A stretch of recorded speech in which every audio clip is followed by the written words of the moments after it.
Hello बच्चों, स्वागत है आप सभी का हमारे YouTube channel RP online classes में। मैं आरपी यादव आज का इस क्लास में 11th क्लास केमिस्ट्री का एक मॉडल सेट लेकर के आए हैं जो झारखंड बोर्ड के द्वारा 2025 में एग्ज़ाम देने वाले बच्चों के लिए जारी की गई है। और हमारे चैनल में आपको मैथ का मॉडल सेट हो गया, physics, chemistry, biology, English, computer science, इन सभी का मॉडल सेट हो गया, इम्पोर्टेंट क्वेश्चंस हो गया। ठीक है, आपको हमारे चैनल में उपलब्ध है, वो आपको मिल जाएगा। 11th क्लास का मिल जाएगा, 12th क्लास का मिल जाएगा, बीएससी का भी कुछ इंपॉर्टेंट नोट्स वगैरह, क्वेश्चंस वगैरह मैथमेटिक्स का मिल जाएगा। तो अगर आपको लगता है कि आपके भविष्य के लिए ये चैनल बेटर हो सकता है, अच्छा हो सकता है, तो उस चैनल से बने रहें। चैनल से बने रहने के लिए चैनल को सब्सक्राइब कर लें, ताकि हमारे द्वारा जो भी लेटेस्ट वीडियो तैयार किया जाएगा वो आपको समय पर मिल जाए, समय पर आप उसका लाभ उठा सकें।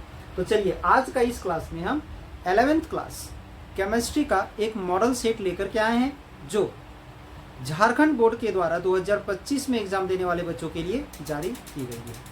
तो पहले आप इस मॉडल सेट में क्वेश्चन क्या है उस क्वेश्चन को एक करके देख लें। क्वेश्चन को हो सकता है तो आप नोट कर लें कहीं पर, ठीक है। उसके बाद इन सभी क्वेश्चंस का सॉल्यूशन को हम लोग देखेंगे, ठीक है। तो ध्यान दें,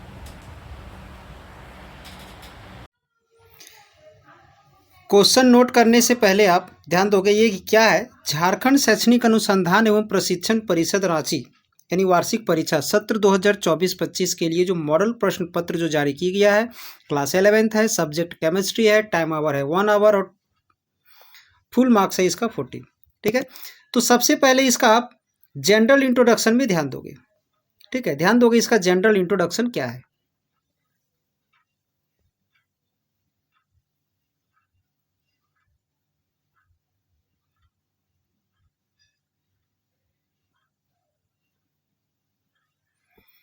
इन सभी क्वेश्चन को आप लोग नोट कर लोगे। क्वेश्चन आपका हिंदी इंग्लिश दोनों में मिल जाएगा।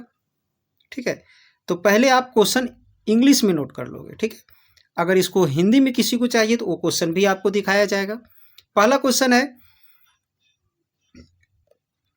व्हाट इज दी आईयूपीएससी नेम, यानी यहाँ जो भी आपको स्क्रीन में क्वेश्चन दिख रहा है इसका आपको आईयूपीएससी नेम बताना है। ठीक है, पहले तो आप लोग क्वेश्चन को नोट करें, इस सभी क्वेश्चन का आंसर एक एक करके आपको बताया जाएगा। ठीक है, आप क्वेश्चन पहले नोट कर लेंगे।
ये जो क्वेश्चन नंबर 24 है ये आपका रिपीट हो रहा है इसी मॉडल सेट में, ठीक है।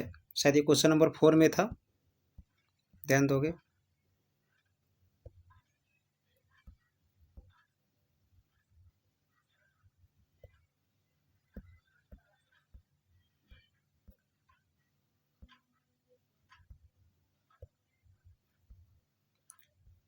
क्वेश्चन नंबर 4 में यही क्वेश्चन,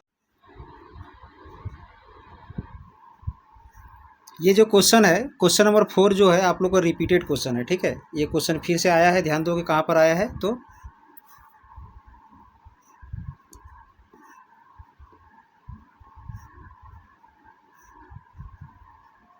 क्वेश्चन नंबर 24 ध्यान दोगे, ये जो क्वेश्चन नंबर 24 है ये क्वेश्चन नंबर 4 ही है, ठीक है।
अब इन सभी क्वेश्चन का, हर एक क्वेश्चन को एक एक करके समझाते हुए हम इसका सभी का सॉल्यूशन बताएंगे आप लोग को, ठीक है। तो आप इस वीडियो में अंत तक बने रहें ताकि सभी का सॉल्यूशन आपको बारीकी से पता चल सके, ठीक है। चलिए सभी क्वेश्चन को हम लोग अब सॉल्व करेंगे। फर्स्ट क्वेश्चन है, what is the IUPAC name of CH3CH2CH2OH, यानी इसका IUPAC नेम हमें बताना है। तो ध्यान दोगे, अगर आप नॉमेनक्लेचर पढ़े हो तो इसमें सबसे पहले हम लोग लॉन्गेस्ट कंटिन्यूअस चेन लेते हैं जिसमें हमारा फंक्शनल ग्रुप प्रेजेंट है, ठीक है। तो ये मेरा सीधा सा लॉन्गेस्ट कंटिन्यूअस चेन हो गया। अगर ये लॉन्गेस्ट कंटिन्यूअस चेन है तो लॉन्गेस्ट कंटिन्यूअस चेन का 2 इंड होता है, एक इंड यहाँ पर है, एक इंड यहाँ पर है। नंबरिंग हम लोग करते हैं उस इंड से, जिस इंड से नंबरिंग करने के बाद फंक्शनल ग्रुप जो है सो कम नंबर पर आ जाए, तो मिनिमम नंबर पर आ जाए। नंबरिंग यहाँ से करोगे 1 2 3, ठीक है। तो इसका IUPAC नेम क्या होगा, 3 कार्बन का हो जाता है प्रोपेन, ठीक है। 3 कार्बन का क्या होता है, इसका नाम हो जाता है प्रोपेन।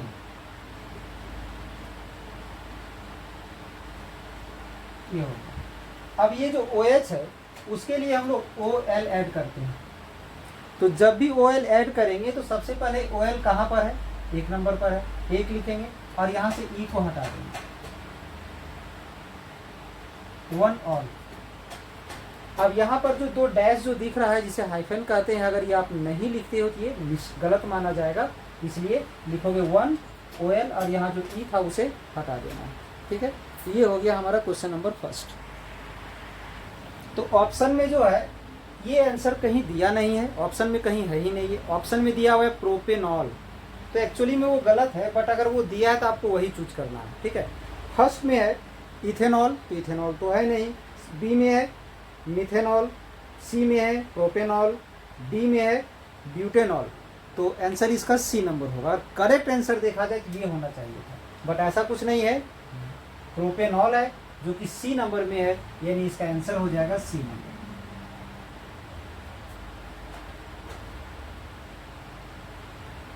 प्रोपेनॉल हो जाएगा, ठीक है। अब सेकंड नंबर क्वेश्चन में आते हैं हम लोग। सेकंड नंबर क्वेश्चन में क्या है, ध्यान दोगे, the most reactive hydrocarbon towards bromine, the most reactive hydrocarbon towards bromine, जिसमें से ऑप्शन दिया गया है ethene, ethyne, benzene and ethane, ठीक है। तो इस चारों में से ब्रोमीन के साथ जो रिएक्शन होता है ज्यादा तेज किसके साथ होता है, तो ध्यान दोगे, इथीन है, इथाइन है, फिर बेंजीन है और डी में इथेन है। तो ये जो ब्रोमीन का जो रिएक्शन है ना, वो एडिशन रिएक्शन है एक प्रकार का, ठीक है। क्या है, एडिशन रिएक्शन है। तो इसके लिए ब्रोमीन का रिएक्शन इन तीनों में थोड़ा आसान हो जाता है क्योंकि डबल बॉन्ड होता है। जैसे कि अगर हम इथीन में रिएक्ट करवाते हैं, ध्यान दोगे, ये है मेरा इथीन, इसमें अगर हम लोग ब्रोमीन का रिएक्शन करवाते हैं, Br2 को ऐड करते हैं तो थोड़ा आसान हो जाता है, क्योंकि देखिए यहां डबल बॉन्ड है। डबल बॉन्ड जब रहता है तो एक पाई बॉन्ड होता है और एक सिग्मा बॉन्ड होता है। तो पाई बॉन्ड की उपस्थिति में जो एडिशन रिएक्शन जो होता है ना, वो थोड़ा आसान हो जाता है। तो इसमें ब्रोमीन हमारा आसानी पूर्वक ऐड हो सकता है। बट अगर हम उसी को बी में, इथाइन में अगर देखते हैं, आप इसमें अगर देखते हो ब्रोमीन का रिएक्शन, तो इसमें तो ट्रिपल बॉन्ड है। जब ट्रिपल बॉन्ड है तो इसमें एक सिग्मा बॉन्ड और 2 डबल बॉन्ड है। तो इसके कंपैरिजन में इसके साथ जो ब्रोमीन का जो रिएक्शन है वो ज्यादा फास्ट होगा, ज्यादा रिएक्टिव होगा, क्योंकि इसमें डबल पाई बॉन्ड है, ठीक है। पाई बॉन्ड की उपस्थिति के चलते इसका जो एडिशन रिएक्शन है उसके कंपैरिजन में यहां ज्यादा स्ट्रांग होगा, ठीक है। यानी आंसर आपका क्या हो जाएगा इसमें, तो बी नंबर हो जाएगा। ऐसे तो ब्रोमीन का एडिशन इन तीनों में हो सकता है, बट इसमें ज्यादा आसान होने के कारण है कि इसमें ट्रिपल बॉन्ड है, यानी इसमें डबल पाई बॉन्ड। ठीक है, इसका आंसर क्या हो जाएगा, तो बी नंबर हो जाएगा। क्वेश्चन नंबर 3 में ध्यान दोगे, दी मोलरिटी। ठीक है, क्या फाइंड करना है हमें, तो मोलरिटी फाइंड करना है। दी मोलरिटी ऑफ ए सॉल्यूशन। ठीक है, एक सॉल्यूशन का मोलरिटी फाइंड करना है containing 5 moles of solute in 2 litre of solution. Solution के 2 लीटर में सॉल्यूट का 5 मोल उपस्थित है। तो ध्यान दोगे, यानी यहां पर number of moles of solute, number of moles of solute कितना दिया हुआ है, तो 5 दिया हुआ है। इसके बाद volume of the solution, volume of solution क्या दिया हुआ है, तो 2 लीटर दिया हुआ है। ठीक है, हमें इसमें क्या फाइंड करना है, तो मोलरिटी फाइंड करना है। तो इसके लिए मोलरिटी का फॉर्मूला पता होना चाहिए। मोलरिटी को कैपिटल एम से रिप्रेजेंट करते हैं, इसका फॉर्मूला क्या होता है, तो ध्यान दोगे, number of moles of solute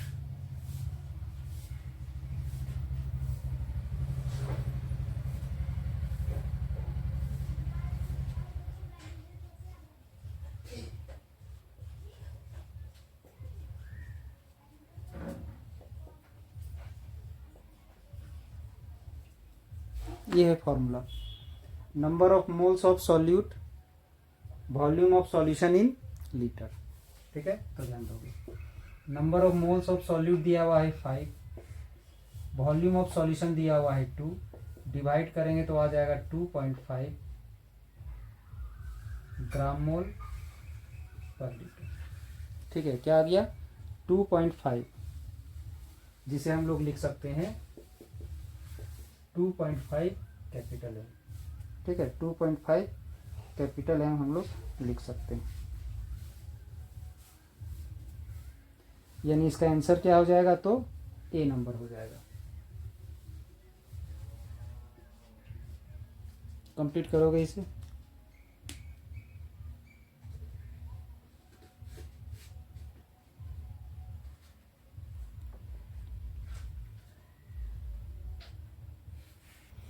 question number 4 में ध्यान दोगे, what is the empirical formula. Question है, what is the empirical formula of a compound containing 40% carbon. ठीक है, 40% कार्बन, 6.7% हाइड्रोजन एंड 53.3% ऑक्सीजन। यानी एक कंपाउंड है जिसमें 3 एलिमेंट दिया हुआ है, कार्बन, हाइड्रोजन एंड ऑक्सीजन, और तीनों का परसेंटेज दिया हुआ है। तो इसका इंपीरिकल फॉर्मूला फाइंड करना है। तो इंपीरिकल फॉर्मूला फाइंड करने के लिए सिंपल सा एकदम फॉर्मूला एक तरीका होता है, जिसको ध्यान दोगे यहाँ पर। तो इसके लिए सबसे पहले आप लोग ये टेबल याद रखोगे। ठीक है, किसी भी कंपाउंड में, कॉम्प्लेक्स कंपाउंड में एलिमेंट्स का परसेंटेज अगर दिया हुआ है और अगर उसका इंपीरिकल फॉर्मूला या मॉलिक्यूलर फॉर्मूला निकालने के लिए बोला गया है, सबसे पहले इस चीज को ध्यान में रखना है। तो सबसे पहले हम लोग एलिमेंट लेंगे। ठीक है, तो एलिमेंट इस पे क्या क्या दिया हुआ था वो ध्यान दोगे। तो एलिमेंट इसमें दिया हुआ है कार्बन, हाइड्रोजन एंड ऑक्सीजन। सबसे पहले कार्बन, हाइड्रोजन एंड ऑक्सीजन हमने ले लिया। इसके बाद सभी का परसेंटेज लेते हैं। तो परसेंटेज यहां दिया हुआ है 40%। ठीक है, इसके बाद हाइड्रोजन का परसेंटेज लेते हैं। हाइड्रोजन का परसेंटेज 6.7 है। इसके बाद ऑक्सीजन का है 53.3।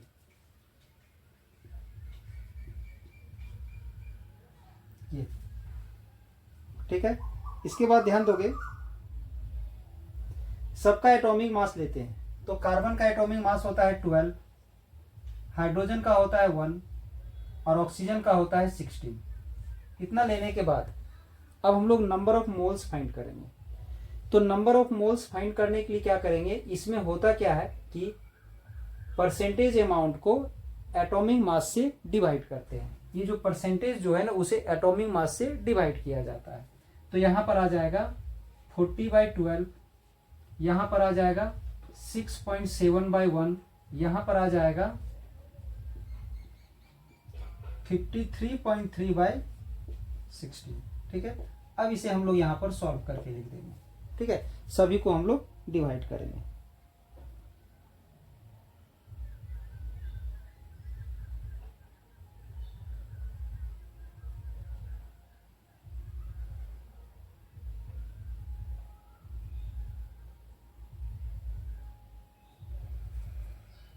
तो इसका आ जाएगा 3.33 आते जाएगा। ठीक है, ये 1 से डिवाइड करोगे तो 6.7 आ जाएगा। अब इसे अगर हम लोग डिवाइड करते हैं तो इसका भी अप्रॉक्स में 3.33 आते जाएगा। ठीक है, अब इसके बाद सिंपलेस्ट नंबर ऑफ मोल्स निकालते हैं। ठीक है, सिंपलेस्ट नंबर ऑफ मोल्स निकालने के लिए एकदम सिंपल सा तरीका है। क्या करना है सो ध्यान दोगे। तो सबसे पहले हम लोग क्या करेंगे कि इसमें जो सबसे छोटा वाला जो नंबर है, सबसे स्मॉलेस्ट नंबर जो है, उस स्मॉलेस्ट नंबर से सभी को डिवाइड कर देना है। तो इन तीनों में से सबसे स्मॉलेस्ट कौन है? तो सबसे स्मॉलेस्ट है हमारा 3.33।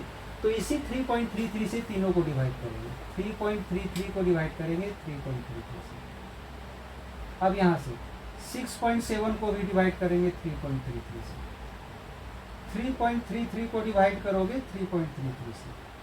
यानी इस तीनों में से जो सबसे स्मॉलेस्ट नंबर जो है ना, उसी स्मॉलेस्ट नंबर से इन तीनों को डिवाइड करना है।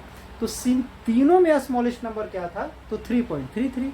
3.33 से इसे भी डिवाइड किए, इसे भी डिवाइड किए, इसे भी डिवाइड किए।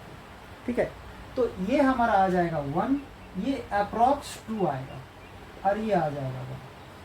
ठीक है, अब अगर ये होल नंबर में अगर नहीं आता है तो उसको लास्ट में जाके होल नंबर में कन्वर्ट करना है। बट ये हमारा होल नंबर में आ चुका है, तो अब यहाँ से हम लोग इसका इम्पीरिकल फॉर्मूला लिखते हैं। तो ध्यान दोगे इसका इम्पीरिकल फॉर्मूला क्या होगा।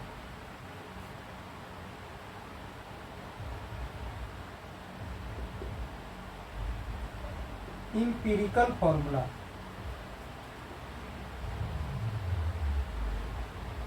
तो ध्यान दोगे क्या लिखोगे। सबसे पहले कार्बन, और कार्बन के सामने जो नंबर आया है उसे लिखना है C1। ठीक है, इसके बाद हाइड्रोजन के सामने जो 2 आया है उसे लिखना है H2। इसके बाद ऑक्सीजन के सामने जो 1 आया है उसे लिखना है ऑक्सीजन 1। ऐसा तो 1 तो लिखने की जरूरत है नहीं, यानी इसका क्या आ जाएगा? CH2O आ जाएगा। क्या आ जाएगा इसका? CH2O, यानी 4 का आंसर हो जाएगा ए नंबर। ठीक है, इसका आंसर क्या हो जाएगा? तो आंसर इसका ए हो जाएगा। ठीक है, कंप्लीट करोगे इसे।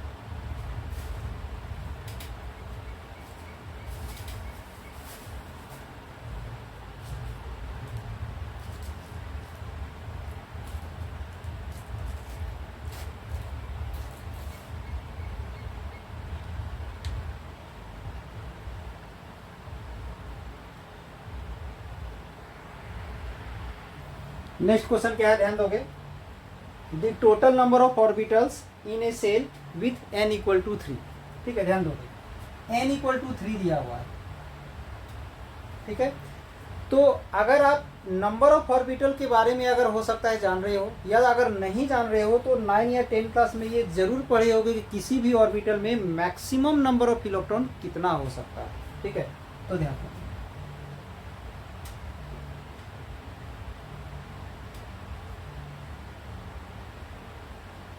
मैक्सिमम नंबर ऑफ इलेक्ट्रॉन्स,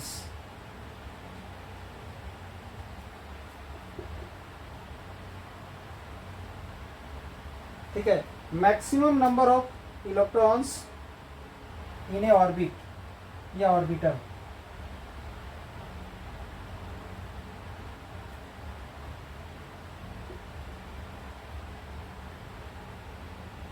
तो क्या होता है सो ध्यान दोगे। 2n स्क्वायर पढ़े होगे, 2n square maximum number of electrons. अगर ये नहीं भी देखे हो तो सीधा सा एक फॉर्मूला पढ़े होगे आप, 2n स्क्वायर। अब एक चीज ये भी जान रहे हो कि ऑर्बिटल अगर हम लोग कॉन्फ़िगरेशन लिखते हैं तो ऑर्बिटल को इस प्रकार से दिखाते हैं।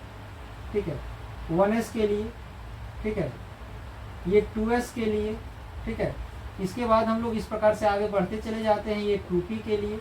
तो ये सब जो ऑर्बिटल, जो एक ऑर्बिटल है, दो ऑर्बिटल है, इसमें जो 3 ऑर्बिटल है, तो ये तो जरूर पढ़े होंगे कि एक ऑर्बिटल में मैक्सिमम 2 इलेक्ट्रॉन रह सकता है, ठीक है। एक ऑर्बिटल में मैक्सिमम 2 इलेक्ट्रॉन रह सकता है। तो अब 2 इलेक्ट्रॉन के लिए हमें एक ऑर्बिटल चाहिए, 4 इलेक्ट्रॉन के लिए 2 ऑर्बिटल चाहिए, 6 इलेक्ट्रॉन के लिए 3 ऑर्बिटल चाहिए, 8 इलेक्ट्रॉन के लिए 4 ऑर्बिटल चाहिए। यानी जो नंबर ऑफ इलेक्ट्रॉन है उसका जस्ट आधा हो जाता है नंबर ऑफ ऑर्बिटल्स, ठीक है। नंबर ऑफ इलेक्ट्रॉन ये है और ये नंबर ऑफ ऑर्बिटल्स है, ठीक है। तो अगर किसी भी ऑर्बिट में नंबर ऑफ इलेक्ट्रॉन को हम लोग 2n² से रिप्रेजेंट कर रहे हैं, तो नंबर ऑफ ऑर्बिटल्स क्या होगा, ठीक है। ये मैक्सिमम नंबर ऑफ इलेक्ट्रॉन्स है, ऐसे लिख सकते हैं हम लोग, maximum number of electrons in a shell, shell या ऑर्बिट लिख सकते हैं। 2n² होता है, ये होता है, ठीक है। Maximum number of electrons in a shell हो गया 2n²। और ऑर्बिटल क्या होगा, इलेक्ट्रॉन्स का जस्ट आधा होगा। क्यों होगा आधा? Because N orbital carry 2 electron. एक ऑर्बिटल में 2 इलेक्ट्रॉन होता है, तो जितना इलेक्ट्रॉन है उससे आधा ऑर्बिटल चाहिए, ठीक है। तो सेम उसी प्रकार से हम लोग लिख सकते हैं maximum number of orbitals in a shell क्या हो जाएगा, जस्ट इसका आधा हो जाएगा, 2n²/2 दैट इज क्या हो जाएगा, n², ठीक है। ये आ गया। तो यहाँ पर हमारा n का वैल्यू क्या दिया हुआ है, तो इसमें n का वैल्यू दिया हुआ है n3, तो यहाँ 3 पुट कर दोगे, 3² यानी 9, ठीक है। यानी इसमें मैक्सिमम नंबर ऑफ ऑर्बिटल्स कितना हो जाएगा, तो 9 हो जाएगा, ठीक है। क्वेश्चन नंबर 5 है, इसका आंसर हो जाएगा सी।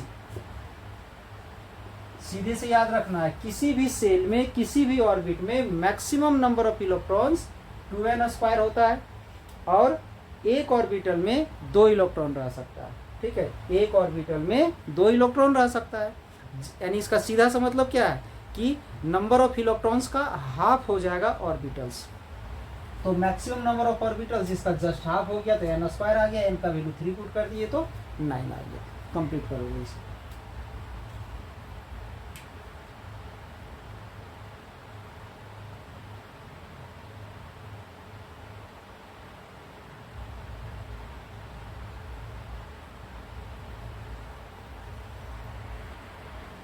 क्वेश्चन नंबर 6 है, ध्यान दोगे। बॉन्ड एंगल इन NH3, अमोनिया का बॉन्ड एंगल बताना है। तो अगर आप लोग हाइब्रिडाइजेशन डिटेल से पढ़े हो, तो जो sp3 जो हाइब्रिडाइजेशन है, जो टेट्राहेड्रल हाइब्रिडाइजेशन जो है, उसके बारे में पढ़े होगे आप लोग। इस प्रकार का स्ट्रक्चर होता है, ये सेंट्रल एटम है, ठीक है। सराउंडिंग एटम इस प्रकार से होता है, एक पिरामिड का शेप में होता है, टेट्राहेड्रल, ठीक है। इसमें से ये एवरी एंगल अप्रॉक्स 109.5 या तो एग्जैक्टली 109 डिग्री 28 मिनट होता है, ठीक है। उसे अप्रॉक्स हम लोग 109.5 डिग्री मान सकते हैं। अब इसमें ये जो NH3 का जो स्ट्रक्चर देखते हो, ठीक है, अगर इसमें हम हाइब्रिडाइजेशन चेक करें,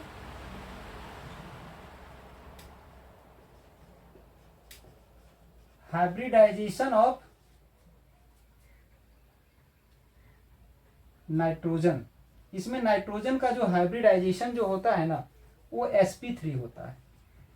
तो sp3 के अनुसार ऐसा शेप जाना चाहिए, इसके लिए 4 बॉन्ड बनना चाहिए, बट इसके पास तो 3 हाइड्रोजन है, यानी इसमें क्या हो जाता है कि 3 लॉन पेयर और एक बॉन्ड पेयर आ जाता है, यानी इस प्रकार से इसका स्ट्रक्चर होता है। स्ट्रक्चर ऑफ NH3, ठीक है। NH3 का स्ट्रक्चर क्या होता है कि ये नाइट्रोजन है, इधर एक बॉन्ड हाइड्रोजन के साथ, इधर एक बॉन्ड हाइड्रोजन के साथ, इधर एक बॉन्ड हाइड्रोजन के साथ, और यहाँ पर एक लॉन पेयर आ जाता है जिधर बॉन्ड बनता ही नहीं है, ठीक है। जिसके चलते इस लॉन पेयर के चलते यहाँ रिपल्सन बढ़ता है, इसमें रिपल्सन बढ़ता है, ये रिपल्सन बढ़ता है, यहाँ भी रिपल्सन बढ़ता है, जिसके चलते ये जो बॉन्ड है उससे दूर हटना चाहता है, ये भी बॉन्ड उससे दूर हटना चाहता है, ये भी उस साइड जो बॉन्ड रहता है वो दूर हटना चाहता है, जिसके चलते यहाँ का जो एंगल बढ़ जाता है। बढ़ने के चलते ये जो एंगल है वो थोड़ा डिक्रीज कर जाता है, ये अप्रॉक्स 107 में चला जाता है। ठीक है, ये क्या कहाँ चला जाता है तो 107 में चला जाता है। ध्यान दोगे, the bond angle in ammonia is approximately 107 डिग्री। This is due to the presence of a lone pair of electrons on the nitrogen atom. ये जो नाइट्रोजन एटम है, ये जो लॉन पेयर ऑफ इलेक्ट्रॉन जो प्रेजेंट है, इसके चलते उसका बॉन्ड डिक्रीज कर जाता है, which exerts a stronger repulsion force on the bonding pair। मतलब ये जो लॉन पेयर है ना, इस लॉन पेयर के चलते इस पर रिपल्सन होता है, इसके चलते इस पर भी रिपल्सन होता है और इसके चलते इस पर भी रिपल्सन होता है, जिसके चलते वो थोड़ा सा एक दूसरे के क्लोज आ जाता है। जो डिग्री यहाँ पर 109, जो एंगल 109 डिग्री 28 मिनट होना चाहिए, वो डिक्रीज होकर के अप्रोक्सीमेटली 107 आ जाता है। ठीक है, यानी इसका आंसर क्या होगा, सो ध्यान दो। क्वेश्चन नंबर 6 का आंसर हो जाएगा,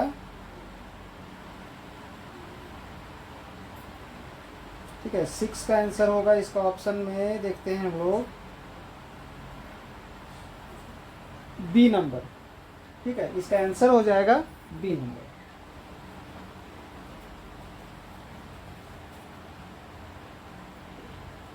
इसका आंसर बी हो जाएगा। कंप्लीट कर लोगे इसे, इसके बाद हम क्वेश्चन नंबर 7 बताएंगे।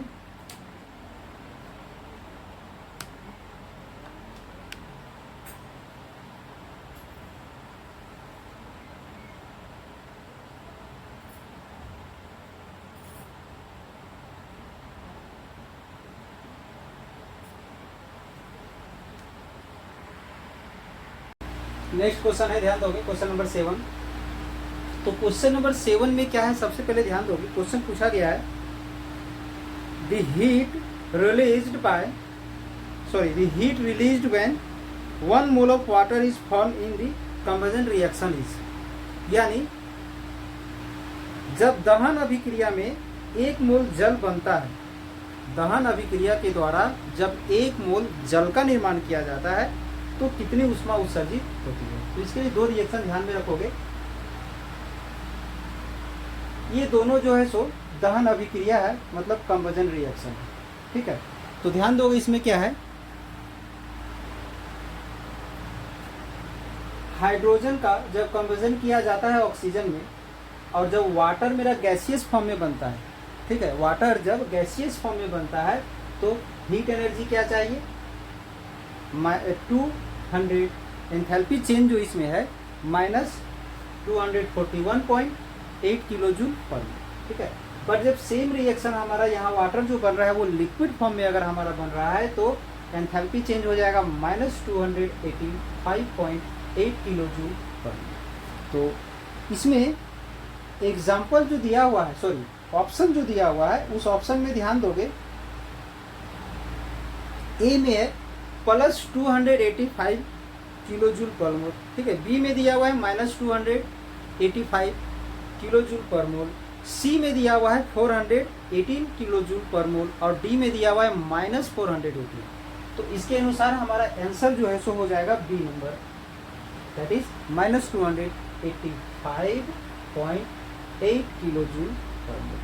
तो ऑप्शन में वैसा कुछ है नहीं, तो ऑप्शन में हमारा -285 ओनली दिया हुआ है, तो आंसर इसका क्या हो जाएगा, तो बी नंबर हो जाएगा। ठीक है, इसका आंसर क्या होगा, तो इसका आंसर बी नंबर हो जाएगा।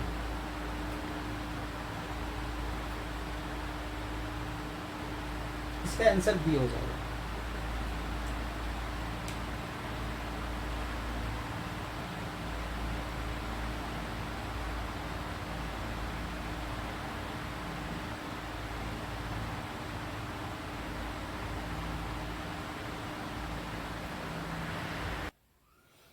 क्वेश्चन नंबर 8 जानने से पहले हम लोग देखते हैं कि कंजुगेट एसिड क्या है। ठीक है। तो ध्यान दोगे सबसे पहले कंजुगेट एसिड क्या है। एक conjugate acid is formed when a proton is added to a base. Proton का मीनिंग यहां पर है हाइड्रोजन से, H+, ठीक है। प्रोटोन दैट इज H+ से मतलब है। जब किसी बेस में एक प्रोटोन ऐड करने के बाद जो नया सब्सटेंस हमारा तैयार होता है उसी को हम लोग क्या बोलते हैं, तो उस बेस का कंजुगेट एसिड, ठीक है। सेम उसी प्रकार से एक conjugate base is formed when a proton is removed from N acid. जब एक एसिड जो है वो क्या करता है, तो H+ को रिलीज करता है, अपने आप से छोड़ता है। जब एक एसिड एक H+ को रिलीज करता है, उसे त्याग करता है, जब वहां से रिमूव होता है तो उसके बाद जो नया सब्सटेंस बनता है उस नए सब्सटेंस को हम लोग क्या बोलते हैं, उस एसिड का कंजुगेट बेस, ठीक है। तो यहां पर ध्यान दोगे सबसे पहले एक एग्जांपल भी हम लिए हैं कुछ। इसमें ये जो हमारा HCl है वो एक एसिड है, ठीक है। क्यों है ये एसिड, क्योंकि इस HCl से हाइड्रोजन अलग हो रहा है। ये जो HCl है ना, वो HCl एक प्रोटोन दैट इज H+ को रिलीज कर रहा है, मतलब अपने से अलग कर रहा है, मतलब एक H+ का त्याग कर रहा है, ठीक है।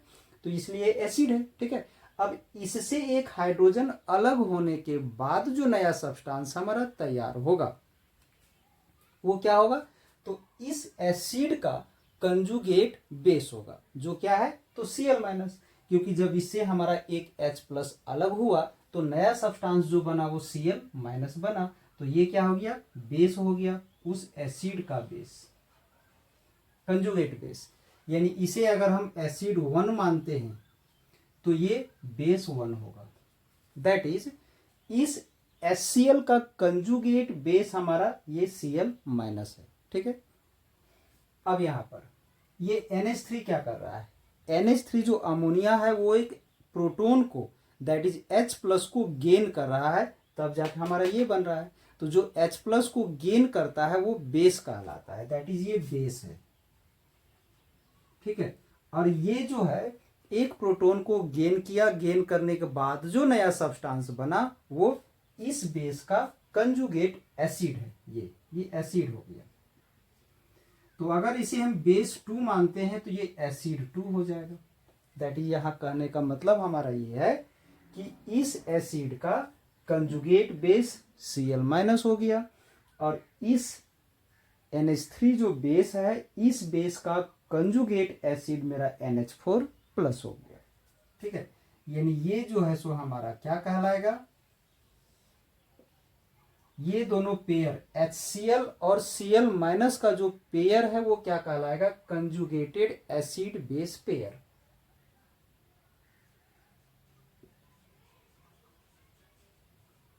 कंजुगेटेड एसिड बेस पेयर, ठीक है। क्या कहलाएगा, तो कंजुगेटेड एसिड बेस पेयर कहलाएगा। सेम उसी प्रकार से ये बेस जो है, ठीक है, यहां से इस बेस को ले लेते हैं, इसको ले लेते हैं, ये भी हमारा क्या कहलाएगा, तो कंजुगेट एसिड बेस पेयर कहलाएगा। सिमिलरली नीचे देखोगे NH4+ है, इस NH4+ से क्या बन गया, NH3, यानी इसका सीधा सा मतलब क्या है कि इस NH4+ से हाइड्रोजन अलग हो रहा है, रिलीज कर रहा है। ये एक H+ का त्याग किया, ठीक है, ये डोनेट किया, तब जाके NH3 बना। तो जो H+ डोनेट करता है, जो रिलीज करता है, वो क्या कहलाता है, तो वो एसिड कहलाता है। यानी यहां पर जो है सो हमारा ये एसिड है और इसका कंजुगेट बेस कौन होगा, तो ये होगा। यानी H+ को रिलीज करने के बाद जो बना, तो ये हमारा हो गया एसिड 1 और ये हो गया मेरा बेस 1, इसका कंजुगेट बेस। अब ध्यान दोगे OH- ये क्या कर रहा है, ये OH- जो है सो एक H को एक्सेप्ट कर रहा है, गेन कर रहा है, तो ये इसमें एक H मिला देंगे तो H2O बन जाएगा। और जब ये H गेन करता है, जो प्रोटोन गेन करता है जिसमें H मिलाया जाता है, ऐड किया जाता है, वो बेस कहलाता है। यानी ये बेस है। यानी इस OH माइनस में एक हाइड्रोजन मिक्स कर दिया गया, ऐड कर दिया गया, मिला दिया गया है। यानी जो जिसमें मिलाया जाता है यानी जो गेन करता है उसे बेस कहते हैं, और गेन करने के बाद जो नया बनता है वो हमारा एसिड है, इसका कंजुगेट एसिड। इसे बेस 2 मानते हैं तो ये एसिड 2 हो जाएगा। ठीक है, तो अब हम आते हैं यहां पर क्वेश्चन नंबर 8 में। ठीक है, क्वेश्चन नंबर 8 में है the conjugated acid of HCO3 minus. ठीक है, तो ध्यान दोगे, क्वेश्चन है, क्वेश्चन नंबर 8 में है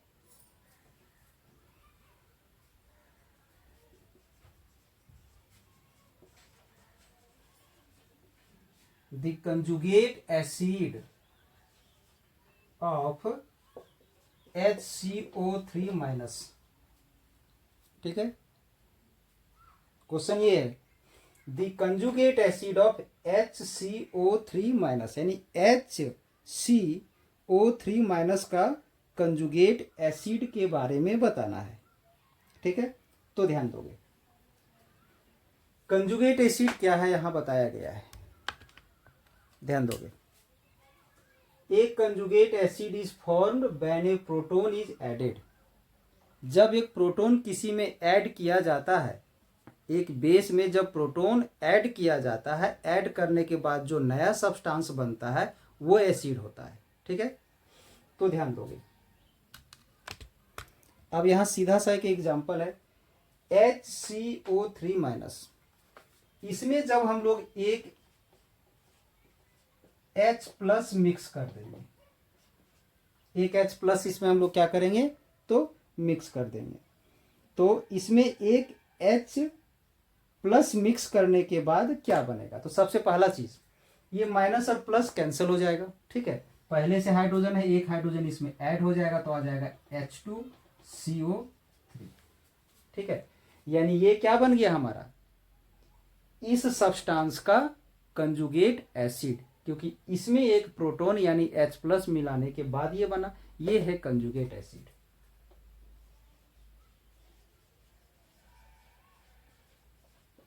ये हमारा बन गया कंजुगेट एसिड। ठीक है, यानी इसका आंसर क्या हो जाएगा, तो इसका बी नंबर हो जाएगा, 8 का आंसर बी होगा।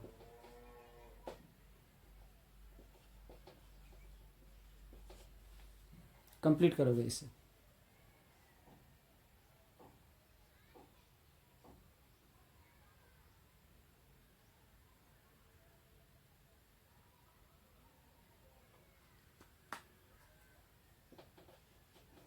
क्वेश्चन नंबर 9 में ध्यान दोगे, what is the oxidation state of iron in Fe2O3।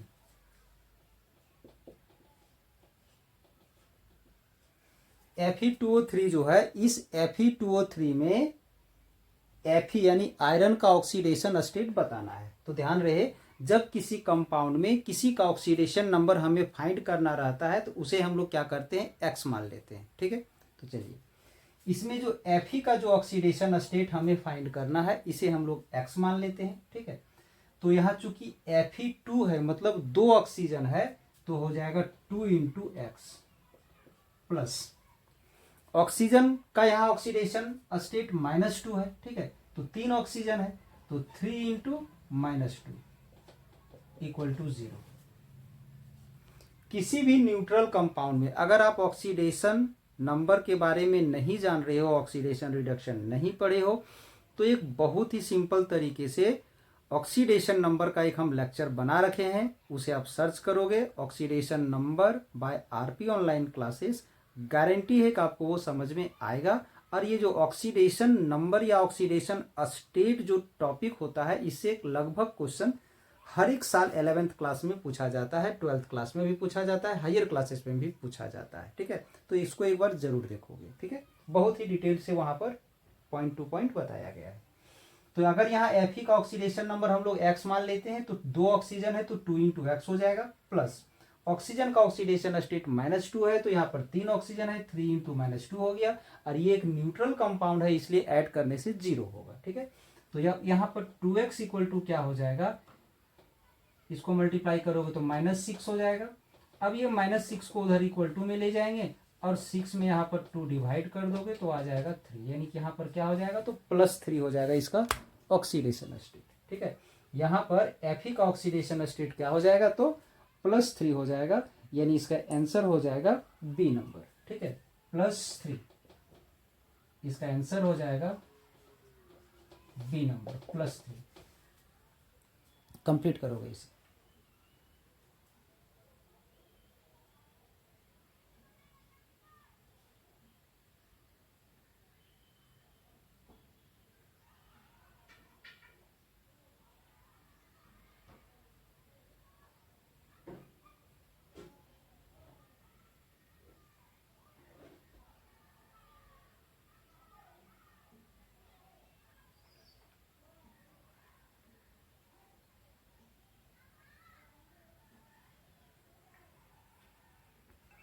Next question है oxidation number of sulphur in H2H2O8, यानी इसमें सल्फर का ऑक्सीडेशन नंबर हमें बताना है। तो इसके लिए सबसे पहले हम लोग इसका स्ट्रक्चर देख लेते हैं। तो इसका स्ट्रक्चर क्या होगा, ध्यान दोगे।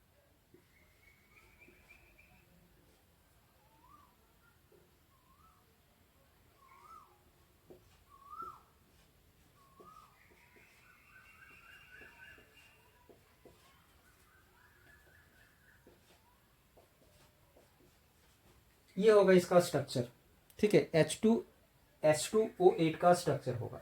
ये पता होगा, अगर नहीं पता है तो देखोगे आप oxidation number by RP online classes को सर्च करके, उसमें बताया गया है 2 ऑक्सीजन जो एक दूसरे से बॉन्डेड हो किसी कंपाउंड में वो परऑक्साइड होता है। ठीक है, 2 ऑक्सीजन जो एक दूसरे से बॉन्डेड है वो क्या होता है तो परऑक्साइड होता है। तो यहाँ पर ये जो दोनों है ना ये परऑक्साइड है। ठीक है, ये दोनों परऑक्साइड है। ठीक है, तो यहां पर जो 8 ऑक्सीजन है, 8 ऑक्सीजन में से 2 ऑक्सीजन परऑक्साइड है, तो उन दोनों परऑक्साइड वाले ऑक्सीजन का ऑक्सीडेशन नंबर -1 होगा। बाकी 6 ऑक्सीजन नॉर्मल ऑक्सीजन है तो उसका ऑक्सीडेशन नंबर -2 होगा। ठीक है, और यहाँ हाइड्रोजन का जो ऑक्सीडेशन नंबर है वो +1 होगा। अब हमें यहाँ सल्फर का ऑक्सीडेशन नंबर निकालना है, तो ध्यान दोगे। हाइड्रोजन का ऑक्सीडेशन नंबर +1 होता है, तो 2 हाइड्रोजन है तो 2 इंटू +1 हो जाएगा। ठीक है, प्लस सल्फर का ऑक्सीडेशन नंबर हमें फाइंड करना है, तो सल्फर का ऑक्सीडेशन नंबर हम एक्सीलेट कर लेते हैं। 2 ऑक्सीजन के लिए 2 इंटू एक्स हो जाएगा, प्लस ऑक्सीजन 8 ऑक्सीजन में से 6 ऑक्सीजन नॉर्मल ऑक्सीजन है तो -2 इंटू 6 हो जाएगा, और बाकी 2 ऑक्सीजन परऑक्साइड है तो -1 होगा इक्वल टू 0। ये जो 2 ऑक्सीजन है उसका ऑक्सीडेशन नंबर -1 हो गया, तो -1 और 2 आ गया। 2 ऑक्सीजन का, 1 ऑक्सीजन का -1, 2 ऑक्सीजन है तो 2 इंटू -1 हो गया। बाकी 6 ऑक्सीजन का -2 होगा तो -2 इंटू 6 हो गया।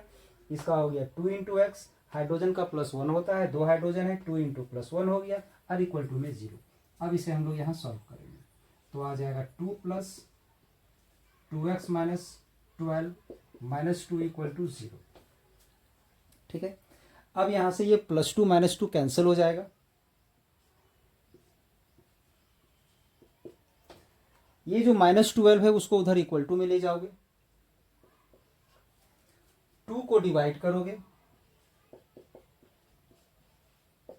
तो आ जाएगा +6।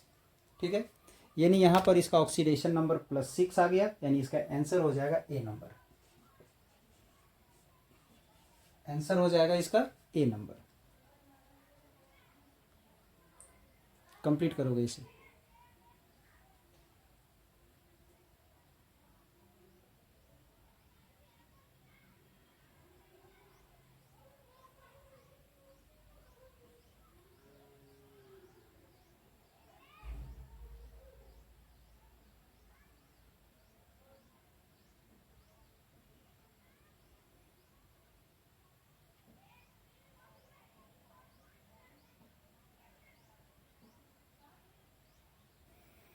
इसके बाद ध्यान दोगे क्वेश्चन नंबर 11 में। क्वेश्चन नंबर 11 में पूछा गया है which of the following is the functional group of aldehyde. ठीक है, तो अल्डिहाइड का फंक्शनल ग्रुप क्या है पता होगा आप लोग को, और नहीं तो पढ़े होगे। Functional group of aldehyde. Aldehyde का फंक्शनल ग्रुप जो है सो CHO होता है, या तो फिर इस प्रकार से बॉन्ड के साथ हम लिख सकते हैं। ये दोनों हमारा फंक्शनल ग्रुप है अल्डिहाइड का। ये अल्डिहाइड की पहचान है। जिस ऑर्गेनिक कंपाउंड में इन दोनों में से कुछ प्रेजेंट रहेगा तो उसे हम लोग क्या बोलेंगे, तो अल्डिहाइड बोलेंगे। यानी इसका ऑप्शन क्या हो जाएगा, तो 11 नंबर का ऑप्शन हो जाएगा बी नंबर। इसका आंसर हो जाएगा बी नंबर। कंप्लीट करोगे जल्दी से।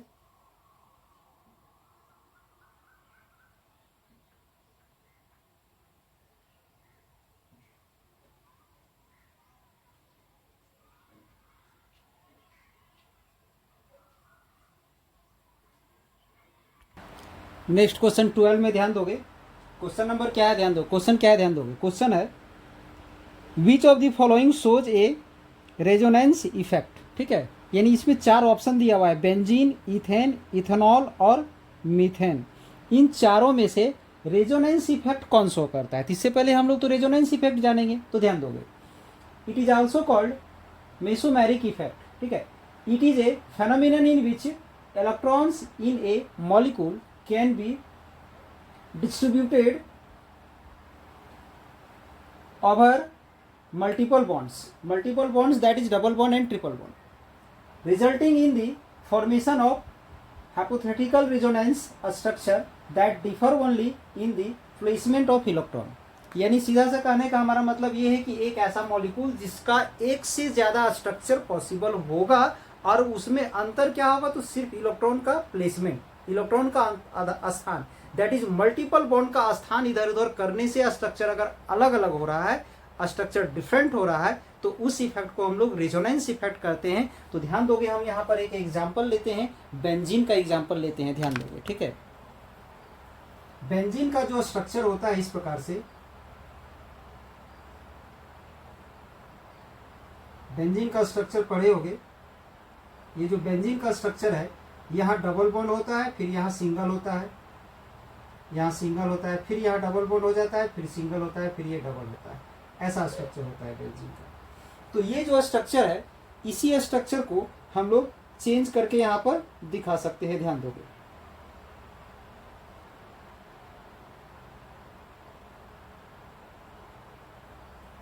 इसी स्ट्रक्चर को हम लोग थोड़ा चेंज कर सकते हैं।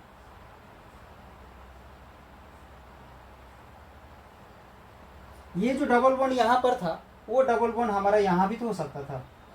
यहाँ डबल बॉन्ड होगा तो इन दोनों जगह सिंगल बॉन्ड होगा, फिर यहाँ डबल बॉन्ड होगा, फिर यहाँ डबल बॉन्ड होगा। ध्यान दोगे, ये दोनों स्ट्रक्चर में अंतर क्या है, अंतर ये है कि ये जो यहाँ पर डबल बॉन्ड जो है उसका स्थान सिर्फ चेंज किया गया है। यानी ये इसी को हम लोग बोलते हैं रेजोनेंस इफेक्ट। इसी को हम लोग इस प्रकार से दिखाते हैं।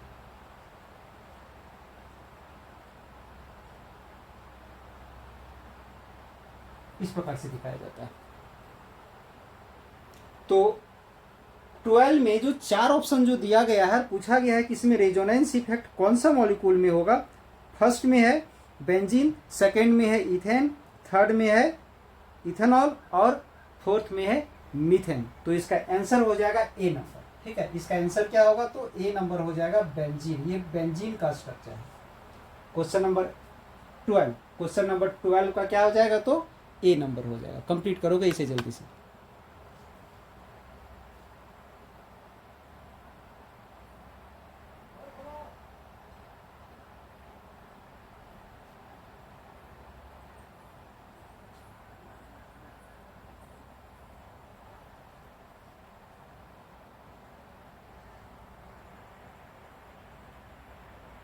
क्वेश्चन नंबर 13 में ध्यान दोगे, what is the hybridization of carbon in ethene. Ethene में कार्बन का हाइब्रिडाइजेशन के बारे में बताना है। तो इसको पहले शॉर्ट में हम लोग पहले समझते हैं। एक कार्बन एटम है जो इस प्रकार से उसका स्ट्रक्चर है ये, तो उसे हम लोग टेट्राहेड्रल कहते हैं और इसमें हाइब्रिडाइजेशन जो है सो वो sp3 होता है। बट एक कार्बन एटम अगर इस प्रकार से बॉन्ड बना रहा है, दैट इज दो तरफ सिंगल बॉन्ड है और एक तरफ डबल बॉन्ड है, तो ये प्लेनर ट्रायंगुलर प्लेनर होता है, तो इसका हाइब्रिडाइजेशन sp2 हो जाता है। और अगर एक कार्बन इस प्रकार से अगर बॉन्ड बना रहा है या इस प्रकार से अगर बॉन्ड बना रहा है, तो इसका हो जाता है sp।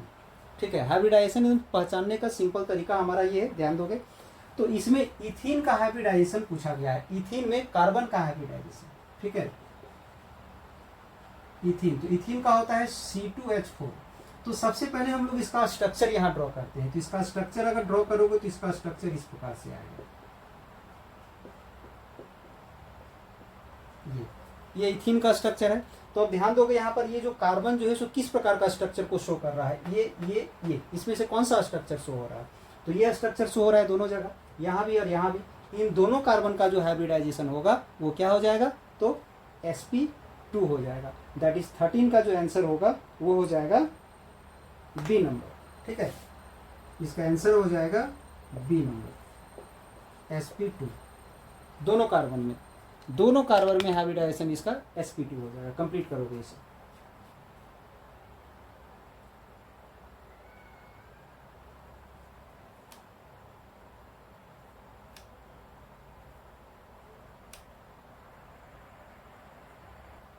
क्वेश्चन नंबर 14 में ध्यान दोगे, what is the IUPAC name of, इसका IUPAC नेम बताना है। तो इसका अगर हम स्ट्रक्चर थोड़ा सा डिटेल करते हैं तो ये होगा।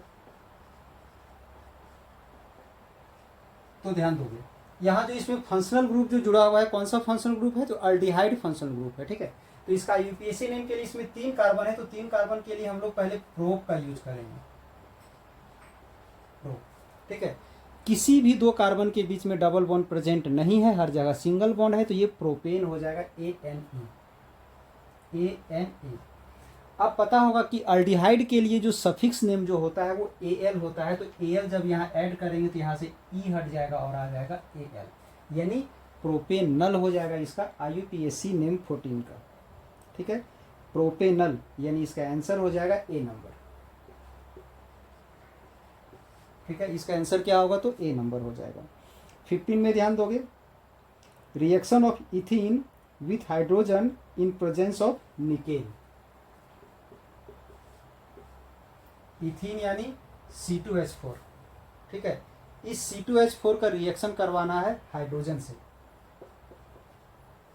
निकेल की उपस्थिति में। तो क्या हो जाएगा, ये हाइड्रोजन इसमें ऐड हो जाएगा, C2H6 हो जाएगा, ठीक है। यानी अगर ये मेरा इथीन है, ये इथीन है और ये है इथेन, यानी क्या बन जाएगा इसमें, तो इथेन बन जाएगा। 15 में क्या बनेगा, इथेन, ठीक है। तो इसमें ऑप्शन में पूछा गया है कि ये किस प्रकार का रिएक्शन है, हाइड्रोजनेशन है या हेलोजेनेशन है या नाइट्रेशन है या सल्फोनेशन है। तो थोड़ा सा शॉर्ट में यहां पर समझोगे। हाइड्रोजनेशन,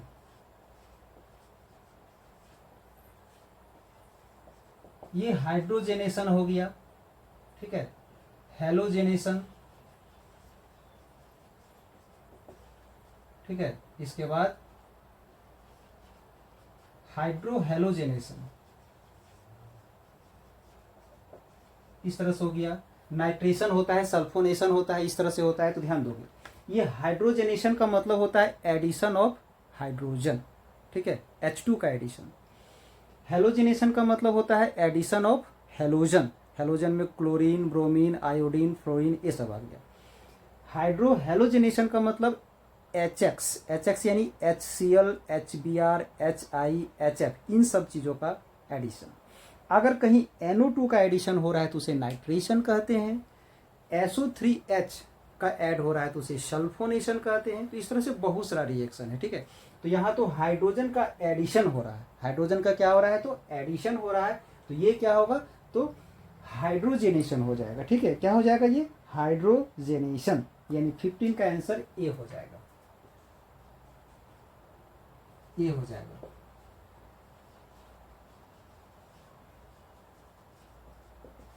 ये हो जाएगा हाइड्रोजनेशन, ठीक है। अब 16 में ध्यान दोगे, विच of the following is A structure of hydrocarbon, ठीक है। पूछा गया है which of the following is A, sorry, पूछा गया है which of the following is A saturated hydrocarbon. पूछा गया है which of the following is A saturated hydrocarbon. Option में दिया गया है इथाइन, इथीन, मीथेन और बेंजीन। ठीक है, तो सबसे पहले हम लोग समझ लेते हैं सैचुरेटेड हाइड्रोकार्बन क्या है। तो जब पूरे कार्बन में, स्ट्रक्चर में हर जगह कार्बन कार्बन के बीच में सिंगल बॉन्ड अगर आ जाए तो उसे हम लोग सैचुरेटेड हाइड्रोकार्बन कहते हैं। ठीक है, और कार्बन कार्बन के बीच में कहीं एक जगह भी अगर डबल बॉन्ड या ट्रिपल बॉन्ड अगर आ जाए तो उसे हम लोग अनसैचुरेटेड हाइड्रोकार्बन कहते हैं। ठीक है, सैचुरेटेड मतलब हर जगह सिंगल बॉन्ड होगा, जैसे कि अल्केन में होगा। ठीक है, तो यानी यहाँ पर दिया गया है which of the following is A saturated hydrocarbon. तो इथाइन, तो इथाइन में तो ट्रिपल बॉन्ड होता है तो ये सैचुरेटेड होगा नहीं। दूसरा बी में दिया हुआ है इथीन, इसमें डबल बॉन्ड होगा, ये भी नहीं होगा। ठीक है, सी में दिया हुआ है मीथेन, मीथेन में कहीं भी डबल बॉन्ड नहीं होता है क्योंकि सिंगल कार्बन ही है उसमें, तो ये सैचुरेटेड हाइड्रोकार्बन है। ठीक है, अब इसके बाद बेंजीन बोल रहा है, तो बेंजीन में भी डबल बॉन्ड होता है, ये भी मेरा सैचुरेटेड नहीं होगा, यानी इसका आंसर क्या हो जाएगा, तो 16 का आंसर सी हो जाएगा। ठीक है, 16 का आंसर क्या हो जाएगा, इसका सी हो जाएगा मीथेन। ठीक है, अब 17 में ध्यान दोगे, question number 17, which period of the periodic table contains the noble gas helium neon argon. यानी पूछा गया है कि पीरियोडिक टेबल के किस पीरियड में नोबेल गैस जो हीलियम नियॉन और आर्गन जो आता है वो प्रेजेंट है। ठीक है, तो ये हमारा ध्यान दोगे, पूछा गया है विच period of periodic table, periodic table के किस पीरियड में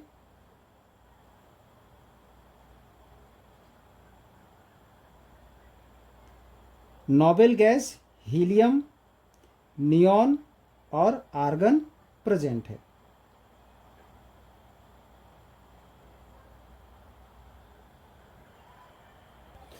तो ध्यान दोगे, चूंकि इसमें पूछा गया है कि पीरियोडिक टेबल का कौन सा पीरियड में हीलियम नियॉन और आर्गन जैसे केमिकल को कंटेंट किया गया है, और ऑप्शन में क्या दे दिया गया, ध्यान दोगे थोड़ा सा कंफ्यूज करने के लिए, पीरियड 1 में, पीरियड 2 में, पीरियड 3 में, और डी में दिया हुआ है ऑल ऑफ दीज। ठीक है, क्या दिया हुआ है, तो ऑल ऑफ दीज दिया हुआ है। तो ध्यान दोगे, जो हमारा हीलियम गैस है, जो हीलियम गैस है वो पीरियड 1 में है। ठीक है, उसके बाद जो नियॉन गैस है वो पीरियड 2 में है, उसके बाद जो आर्गन है वो पीरियड 3 में है। तो इस हिसाब से तो ए बी सी हमारा तीनों ऑप्शन हो जाएगा इसका आंसर, यानी इसका क्या हो जाएगा, तो ऑल ऑफ दीज हो जाएगा, यानी 17 का हो जाएगा डी नंबर। ठीक है, 17 का आंसर क्या हो जाएगा, ऑल ऑफ दीज, यानी इसका डी नंबर हो जाएगा। 18 में ध्यान दोगे, विच of the following has the highest bond association energy.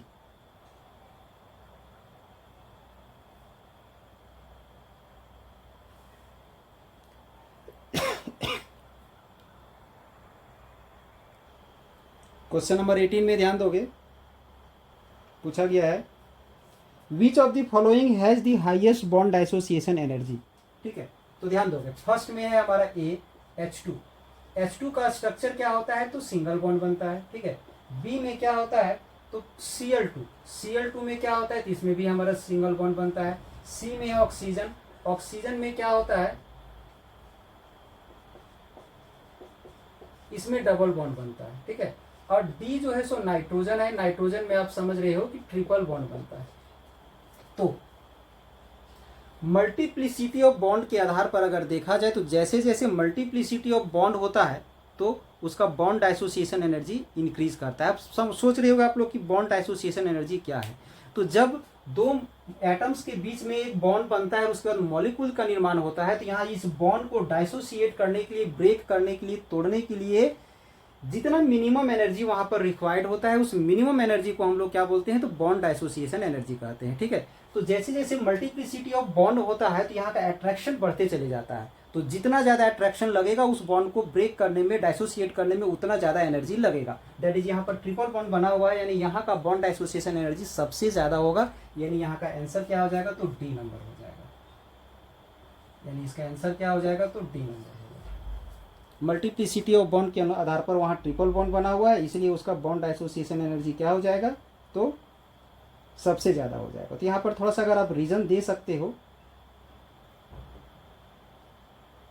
Nitrogen molecule has a triple bond, यहाँ लिख सकते हो N2 molecule has a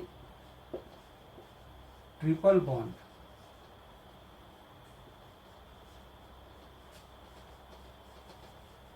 Therefore, bond dissociation energy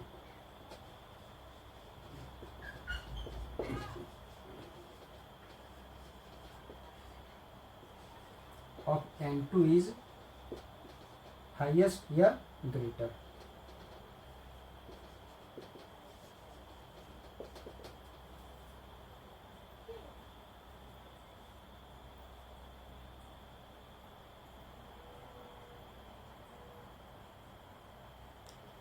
complete करोगे इसे?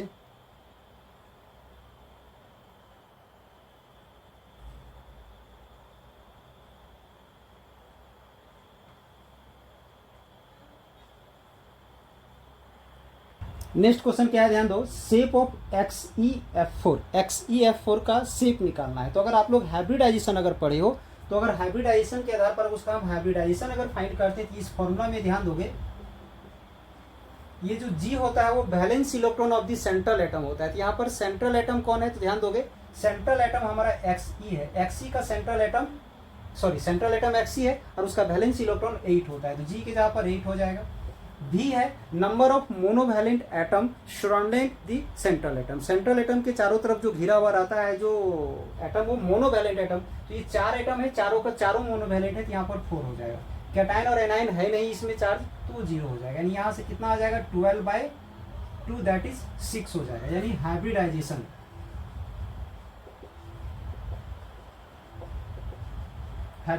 ऑफ Xe क्या हो जाएगा, sp3d2 हो जाएगा। sp3 क्या हो जाएगा, d2 हो जाएगा। ठीक है, तो इसका अगर स्ट्रक्चर अगर देखा जाए, तो sp3d2 में क्या होता है, तो स्क्वायर बाय पिरामिड होता है। क्या होता है, स्क्वायर बाय पिरामिड, ऐसा होता है।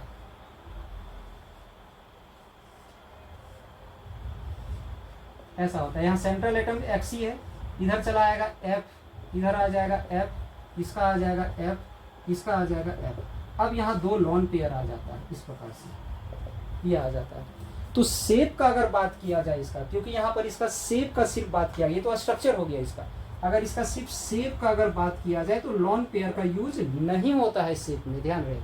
तो शेप का अगर बात किया जाए तो इसका इस प्रकार से हो जाएगा।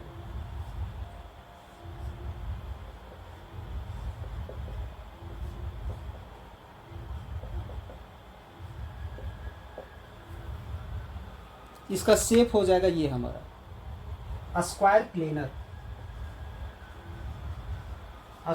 प्लेनर।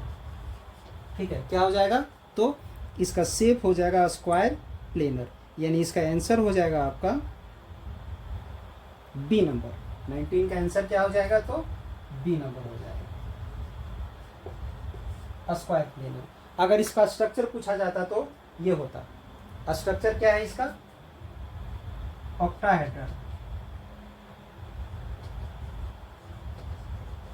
ऑक्टाहेड्रल या तो फिर कह सकते हैं स्क्वायर बाय पिरामिडल। ठीक है, हाइब्रिडाइजेशन पूछा जाएगा तो ये हो जाएगा। ठीक है, ध्यान दोगे, कंप्लीट करोगे जल्दी।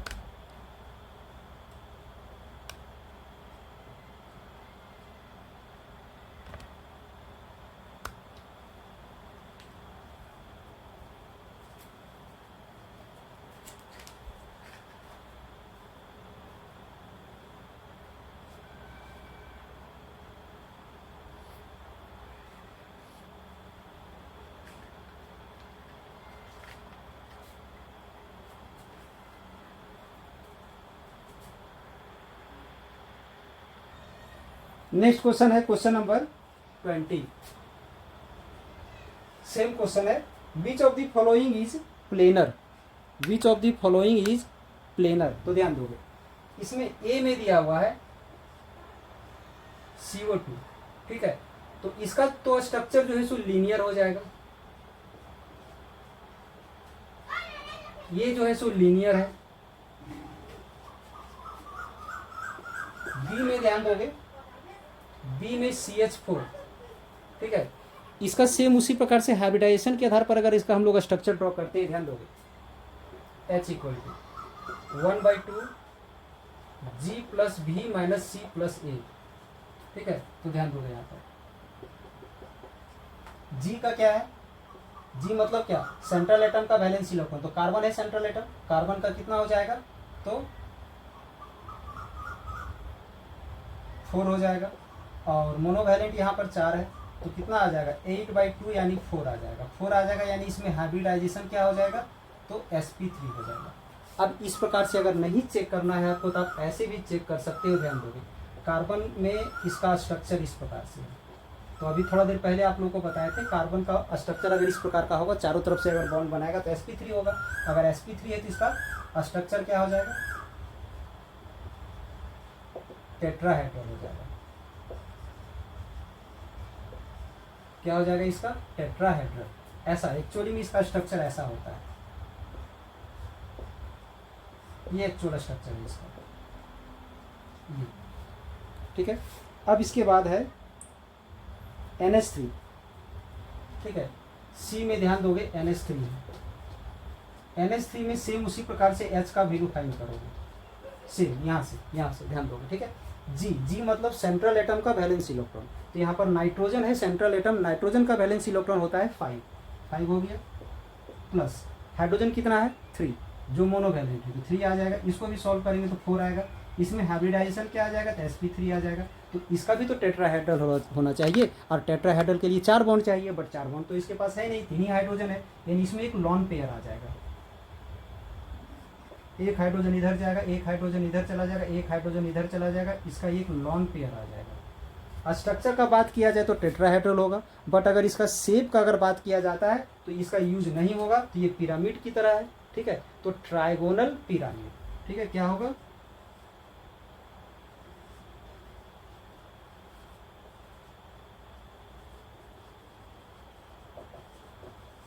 ट्राइगोनल पिरामिडल होगा। क्या हो जाएगा इसका, ट्राइगोनल पिरामिडल। ठीक है, अब इसके बाद ध्यान दोगे डी नंबर में है BF3। ठीक है, डी में है BF3। अगर इसका H फाइंड करते हैं इसका, तो G का वैल्यू इसका हो जाएगा 3, और यहाँ भी 3 हो जाएगा, दैट इज इसका आ जाएगा 3 नंबर। और इसका हाइब्रिडाइजेशन क्या हो जाएगा, तो sp2 हो जाएगा। क्या होगा इसका हाइब्रिडाइजेशन, sp2। ठीक है, इसका हाइब्रिडाइजेशन sp2 हो जाएगा। अगर इसका हाइब्रिडाइजेशन sp2 है तो इसका शेप होता है इस प्रकार से।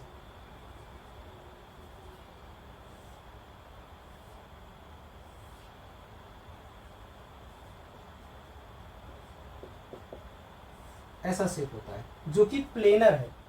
ठीक है, क्या है, प्लेनर, यानी इसका आंसर क्या हो जाएगा, तो डी नंबर हो जाएगा। यहाँ पूछा गया है which of the following molecule is a planar 20 में, तो 20 का आंसर हो जाएगा डी नंबर। ठीक है, इस 20 का आंसर क्या हो जाएगा, तो इसका आंसर डी नंबर हो जाएगा। आंसर क्या होगा, डी नंबर, क्योंकि ऑप्शन में इसका सी दिया हुआ है जो कि गलत दिया हुआ है। ठीक है, आप लोग को जो आंसर की जो बताया गया है उसमें आंसर सी दिया हुआ है, इसका ध्यान रहे, बट सी नहीं होगा इसका आंसर क्या हो जाएगा, तो डी नंबर होगा, ध्यान रहे। ठीक है, जल्दी से कंप्लीट करोगे इसे आप लोग।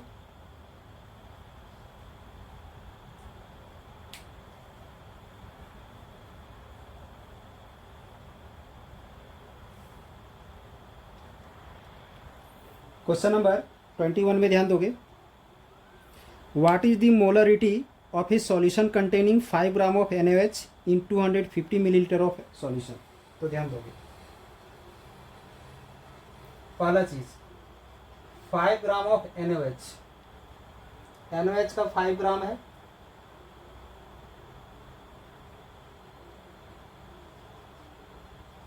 इसके बाद 200 मिलीलीटर सॉल्यूशन दिया हुआ है।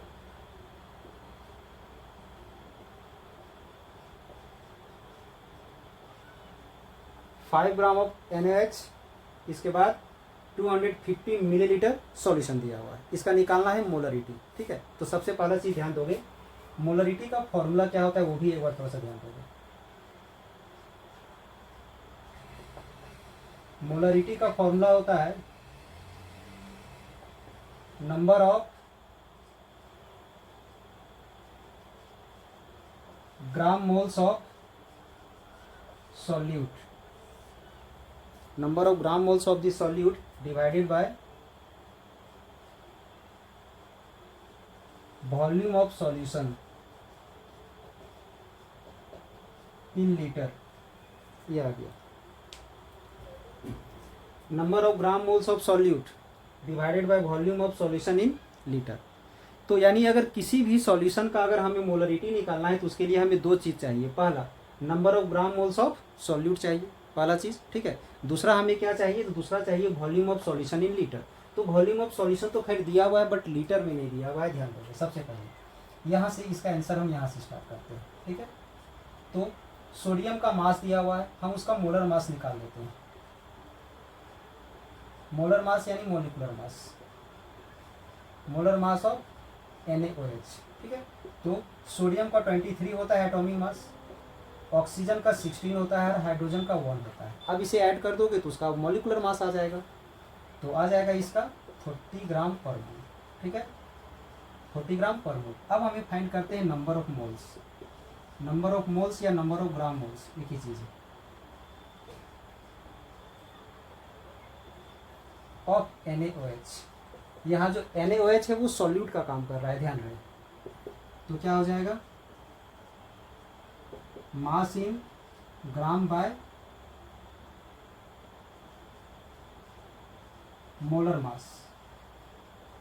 तो गिवन मास है हमारा 5 ग्राम, ठीक है, और मोलर मास है 40। तो सॉल्व करोगे इसे, फिलहाल यहाँ छोड़ दे रहे हैं इसे हम, ठीक है। अब हम फाइंड करते हैं वॉल्यूम, वॉल्यूम ऑफ सॉल्यूशन।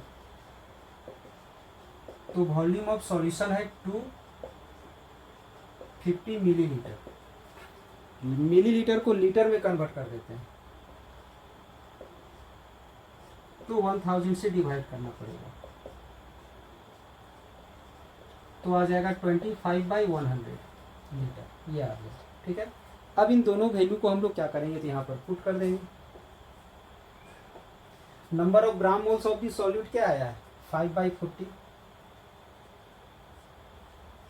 और वॉल्यूम आया है 25/100।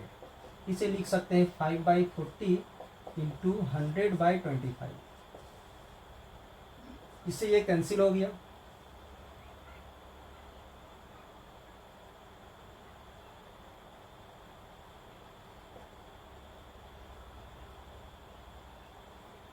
फाइव टाइम्स, ये 0 कैंसिल हो गया यहाँ से, ठीक है। अब इस 5 से इस 10 को कैंसिल करोगे तो 2 आ जाएगा, 2 से इसे कैंसिल करोगे तो 1/2 आ जाएगा, दैट इज 0.5 m आ गया। क्या आ गया इसका, 0.5 m,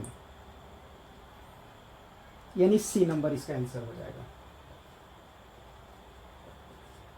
इसका आंसर क्या होगा, तो C number.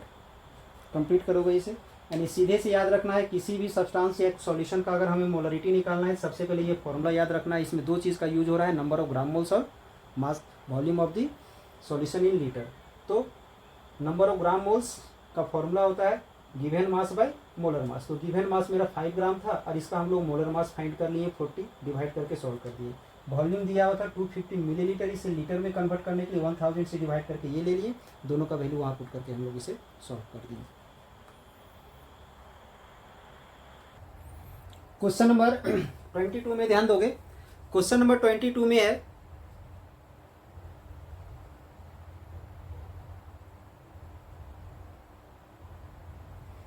Which of the following has the highest mass percent of carbon.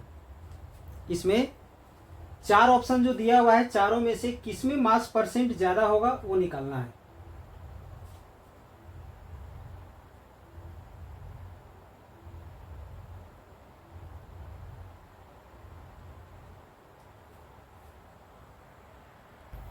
तो इसमें ध्यान दोगे, सबसे पहले हम लोग कार्बन का निकालते हैं, ठीक है।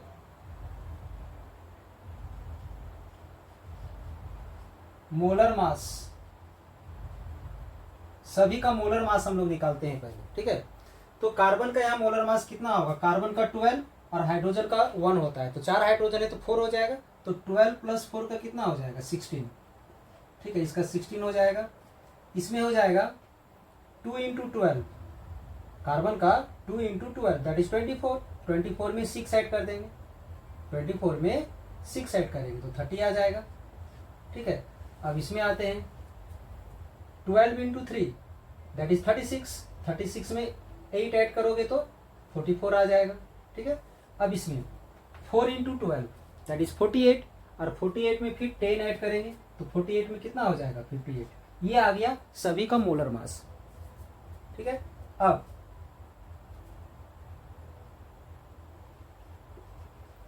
मास ऑफ कार्बन, ठीक है, इसमें कार्बन का मास कितना है, तो कार्बन तो एक ही है ना, एक एटम है कार्बन का, तो इसका हो जाएगा इसमें 12, इसमें 2 एटम है तो 24 हो जाएगा, इसमें 3 एटम है तो 36 हो जाएगा, इसमें 4 एटम है तो 48 हो जाएगा, ठीक है। ये अब हम लोग परसेंटेज निकालते हैं।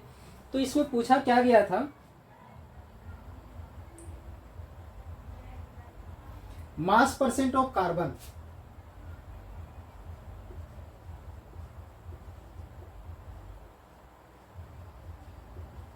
मास परसेंट ऑफ कार्बन, तो इसमें लेंगे mass of carbon divided by total mass into 100, ये तो इसमें क्या हो जाएगा 12/16 इंटू 100, ठीक है। अब इसे सॉल्व करोगे, 4 से कैंसिल हो जाएगा ये 3 टाइम्स में, और ये 4 से कैंसिल हो जाएगा 4 टाइम्स में, ये 4 से यहाँ कैंसिल हो जाएगा तो आ जाएगा 25, इसको मल्टीप्लाई करेंगे तो 75%, यानी इसमें कार्बन का परसेंटेज कितना है तो 75% है। अब उसी प्रकार से हम लोग इसमें आते हैं, इसमें 24/30 इंटू 100, ठीक है, इस इंटू 100, तो ये 0 से 0 यहाँ कैंसिल हो जाएगा, 3 से ये कैंसिल होगा 8, तो इसमें कितना आ जाएगा 80%, ठीक है। इसमें कार्बन का परसेंटेज है 80। अब यहाँ पर हम लोग आते हैं 36/44 इंटू 100, ठीक है, इसे 4 से डिवाइड करोगे तो ये 9 और ये 11, इसको मल्टीप्लाई करोगे 900/11, तो ये आ जाएगा यहाँ से 8 1.8, यानी 81.8% के आसपास आ जाएगा ये, ठीक है। अब इसमें फाइंड करेंगे हम लोग तो 48/58 इंटू 100, ठीक है, 2 से कैंसिल हो जाएगा ये,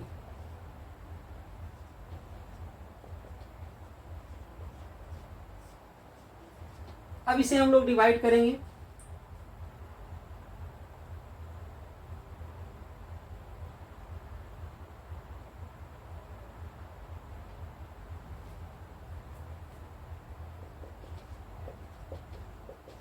अप्रॉक्स ये आ जाएगा।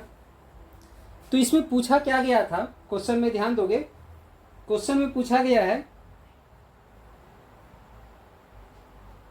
विच of the following has the highest mass percent of carbon, इन चारों में से किसमें कार्बन का हाईएस्ट मास परसेंट है, तो किसमें है यहाँ पर, तो डी नंबर में है, जो कि है हमारा ब्यूटेन में, यानी इसका आंसर क्या हो जाएगा डी हो जाएगा C4H10। बट शायद आंसर की में जो इसका आंसर दिया हुआ है वो ए नंबर दिया हुआ है, तो उसका करेक्शन कर लोगे, इसका आंसर क्या हो जाएगा तो डी नंबर हो जाएगा, ठीक है। कंप्लीट करोगे जल्दी से।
अब इसके बाद हम लोग क्वेश्चन नंबर 23 देखते हैं। क्वेश्चन नंबर 23 में ध्यान दोगे, calculate the number of atoms in 11.2 litre of oxygen gas at STP। ठीक है, यानी दिया हुआ है 11.2 लीटर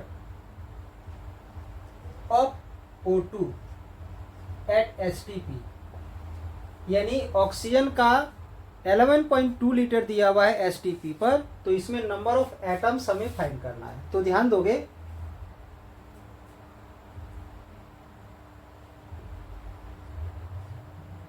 ट्वेंटी 2.4 लीटर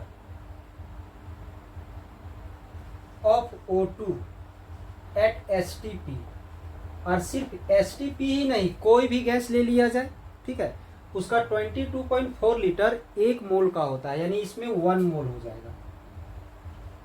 इसमें क्या होगा? 1 मोल। किसी भी गैस का STP या NTP पर उसका जो वॉल्यूम होता है वो 22.4 लीटर होता है, दैट इज 22.4 लीटर का हम 1 मोल ले सकते हैं। अब यहाँ पर हमारा दिया हुआ है 11.2, तो 11.2 लीटर है जस्ट, तो इसका जस्ट हाफ है ना, आधा है, 22.4 लीटर का जस्ट हाफ है, तो इसको हम लोग हाफ कर देंगे तो क्या आ जाएगा? 1/2 मोल आ जाएगा। ठीक है, कितना मोल आ जाएगा? 1/2 मोल ऑफ ऑक्सीजन। ठीक है, अब ध्यान दोगे, 1 मोल ऑफ O2 में कितना मॉलिक्यूल होता है? 6.022 इंटू 10⁻23 मॉलिक्यूल्स होता है, ये मॉलिक्यूल्स होता है। ठीक है, तो ये हाफ मोल के लिए इसको हम हाफ कर देंगे, 1/2 मोल ऑफ ऑक्सीजन, आधा मोल में इसको हाफ कर देना है, इसको हाफ कर देना है, 2 से डिवाइड कर देना है, इतना मॉलिक्यूल आ जाएगा। ध्यान रहे, बट हमें मॉलिक्यूल नहीं निकालना था, एटम्स निकालना था। ऑक्सीजन का एक मॉलिक्यूल में इसका 2 एटम है, एक मॉलिक्यूल में 2 एटम, मतलब जितना मॉलिक्यूल है उसका जस्ट डबल एटम्स हो जाएगा। तो मॉलिक्यूल से एटम में जाने के लिए इसे हम लोग 2 से मल्टीप्लाई कर देंगे।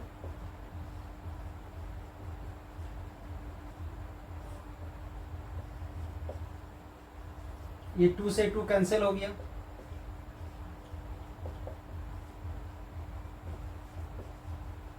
यानी इतना एटम्स आ गया। ठीक है, तो ध्यान दोगे,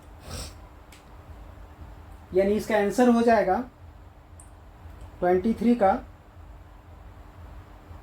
A number.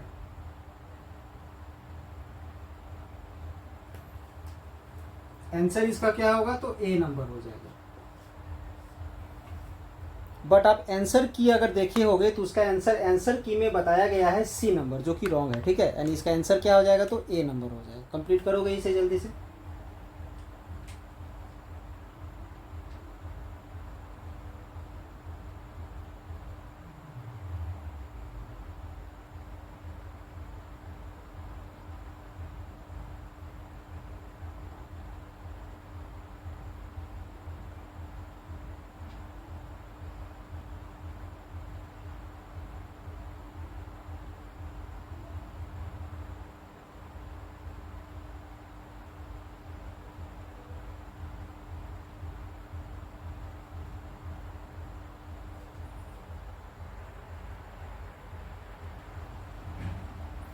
Question number 24 and question number 4 दोनों सेम क्वेश्चन है, ध्यान रहे। ठीक है, इसके लिए हम क्वेश्चन नंबर 25 में आते हैं।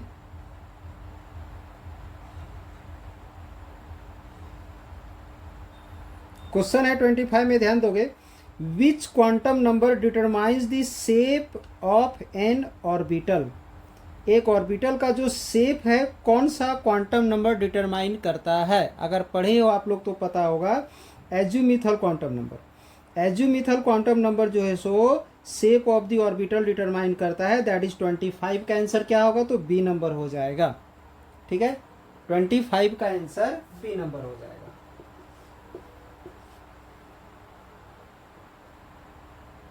ट्वेंटी 26 में maximum number of electrons in a cell is determined by, तो ये क्या होता है? तो maximum number of electron 2n² होता है। किसी भी सेल में maximum number of electron 2n² होता है, दैट इज इसका आंसर बी हो जाएगा। ठीक है, 26 और 25 दोनों का बी हो जाएगा।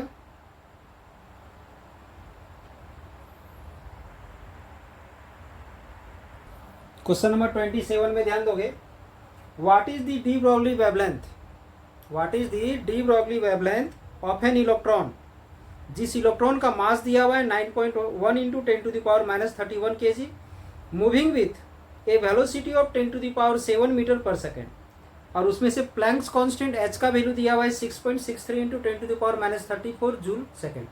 तो ऐसा हो सकता है कि इस क्वेश्चन में मास ऑफ इलेक्ट्रॉन और प्लैंक्स कांस्टेंट का वैल्यू ना भी दिया हुआ हो, तो भी इस क्वेश्चन को आप लोग को सॉल्व करना पड़ेगा, सिर्फ वेलोसिटी काफ़ी है। ठीक है, तो ध्यान दोगे, मास, वेलोसिटी एंड प्लैंक्स कांस्टेंट। तो सबसे पहले हम लोग डी ब्रॉगली वेवलेंथ के बारे में जानते हैं।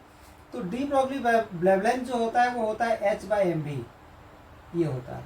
अब h का वैल्यू हम लोग यहाँ पर पुट करेंगे। मास दिया हुआ है 9.1 इंटू 10⁻31 इंटू वेलोसिटी दिया हुआ है 10⁻7। ठीक है, अब इसे हम लोग सॉल्व करेंगे। 6.63 डिवाइड में 9.1, ये ठीक है। इसे सॉल्व करोगे तो आ जाएगा 10⁻24। इसको डिवाइड करोगे तो आ जाएगा 0.73, और ये ऊपर चला जाएगा तो आ जाएगा -10। ठीक है, अब इसे अगर स्टैंडर्ड फॉर्म में अगर हमें लाना है तो ध्यान दोगे, इसे 10 से मल्टीप्लाई कर दिए, अब मल्टीप्लाई किए तो इसके लिए हमें डिवाइड भी करना पड़ा।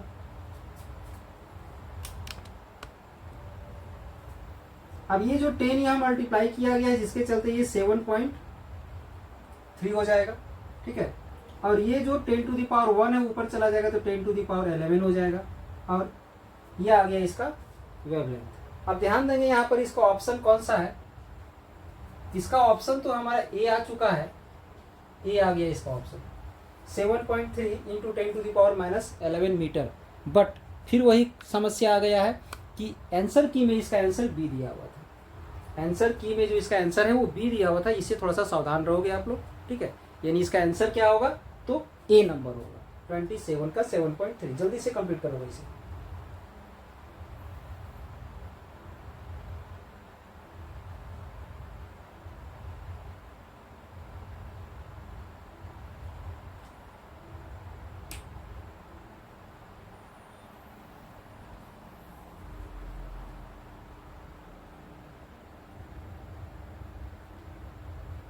इसके बाद क्वेश्चन नंबर 28 में ध्यान दोगे,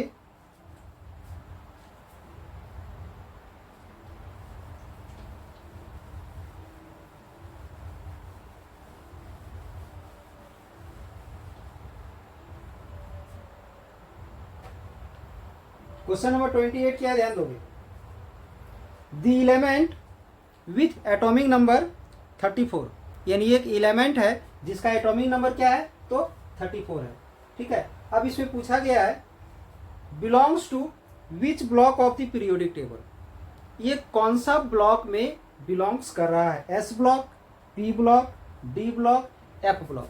तो आप लोग को पता होना चाहिए कि जब किसी भी एलिमेंट का जब हम लोग इलेक्ट्रॉनिक कन्फिग्रेशन लिखते हैं, और इलेक्ट्रॉनिक कन्फिग्रेशन लिखते वक्त सबसे लास्ट इलेक्ट्रॉन, सबसे लास्ट वाला इलेक्ट्रॉन जिस सबसेल में जाएगा, जिस ऑर्बिटल में जाएगा, एस में जाएगा तो एस ब्लॉक एलिमेंट कहलाएगा, पी में जाएगा तो वो पी ब्लॉक एलिमेंट कहलाएगा, डी में अगर जाएगा तो वो डी ब्लॉक एलिमेंट कहलाएगा, और अगर एफ में जाएगा तो वो एफ ब्लॉक एलिमेंट कहलाता है। ठीक है, तो इसके लिए आप लोग को इलेक्ट्रॉनिक कन्फिग्रेशन पता होना चाहिए।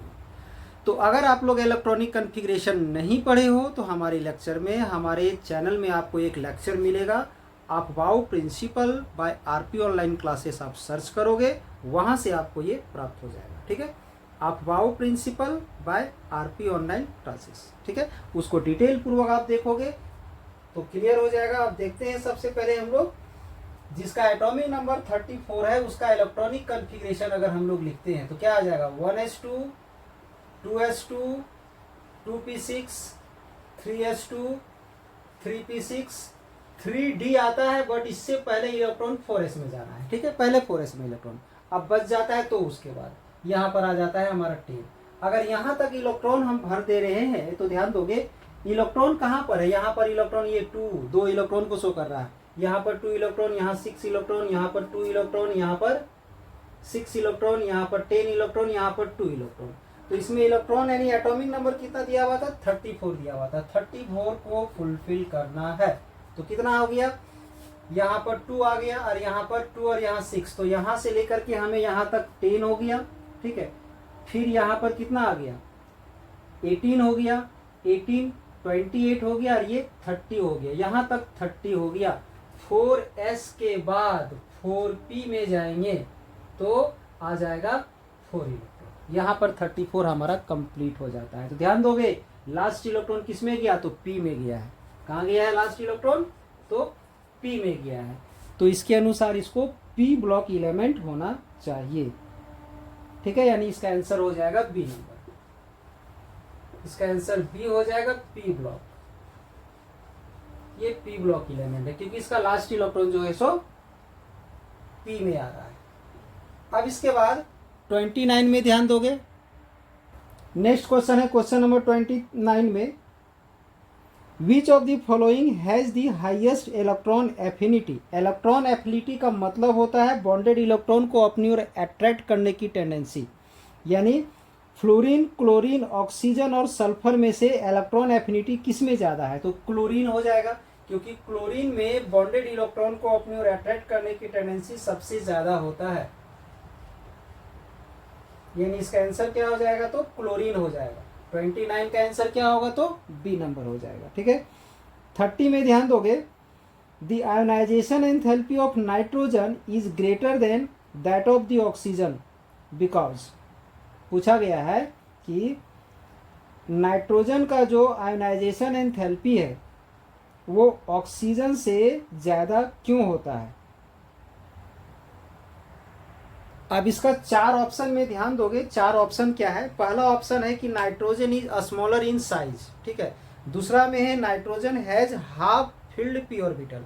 जब नाइट्रोजन का आप इलेक्ट्रॉनिक कन्फिग्रेशन लिखोगे तो पी में ऑर्बिटल में जो इलेक्ट्रॉन आएगा सभी में सिंगल सिंगल इलेक्ट्रॉन आ जाता है, ठीक है।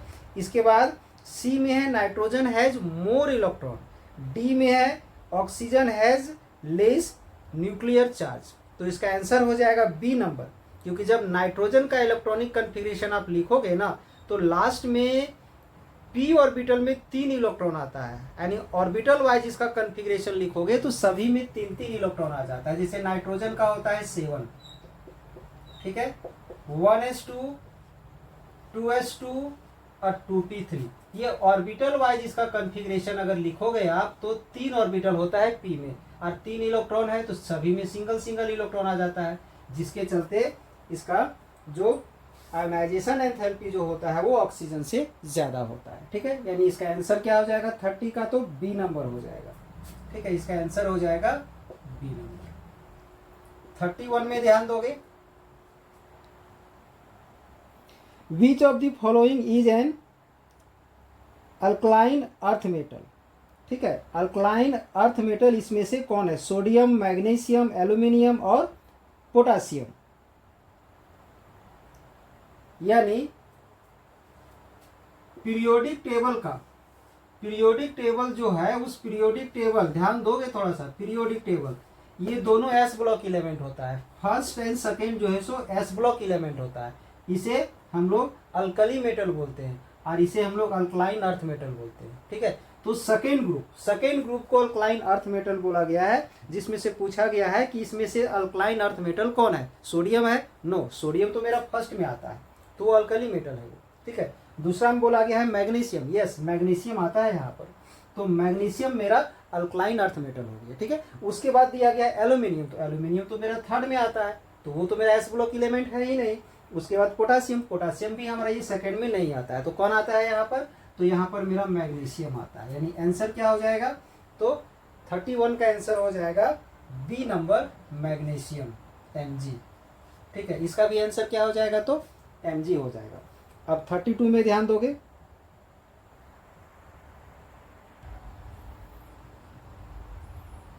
क्वेश्चन नंबर 32 में ध्यान दोगे, the atomic radius of an element decreases across a period, यानी पढ़े होगे आप लोग 32, ध्यान दोगे।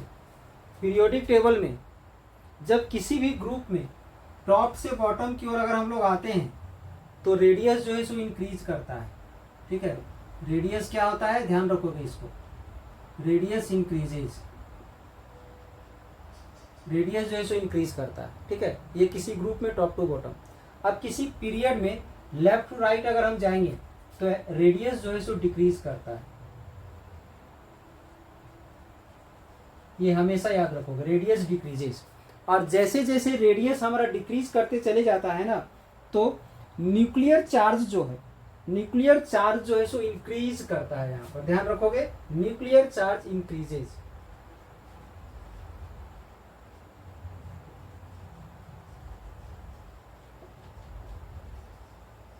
इसको याद रखोगे, न्यूक्लियर चार्जेस इंक्रीजेज, ठीक है। अब इसमें ऑप्शन है, ध्यान दोगे, 4 ऑप्शन है। Nuclear charge increases, number of cell decreases, तो नंबर ऑफ सेल तो हमारा वही रहता है, नंबर ऑफ सेल में किसी प्रकार का चेंज तो होता नहीं है लेफ्ट से राइट जाने पर, ठीक है। Screening effect increases, none of this, तो क्या हो जाएगा आंसर इसका, तो न्यूक्लियर चार्जेस इंक्रीजेज यानी ए नंबर हो जाएगा। इसका आंसर क्या हो जाएगा, तो ए नंबर हो जाएगा। किसका, तो 32 का, ठीक है। 32 का आंसर क्या होगा, ए। 33 में एक क्वेश्चन दिया हुआ है, सॉरी रिएक्शन दिया हुआ है,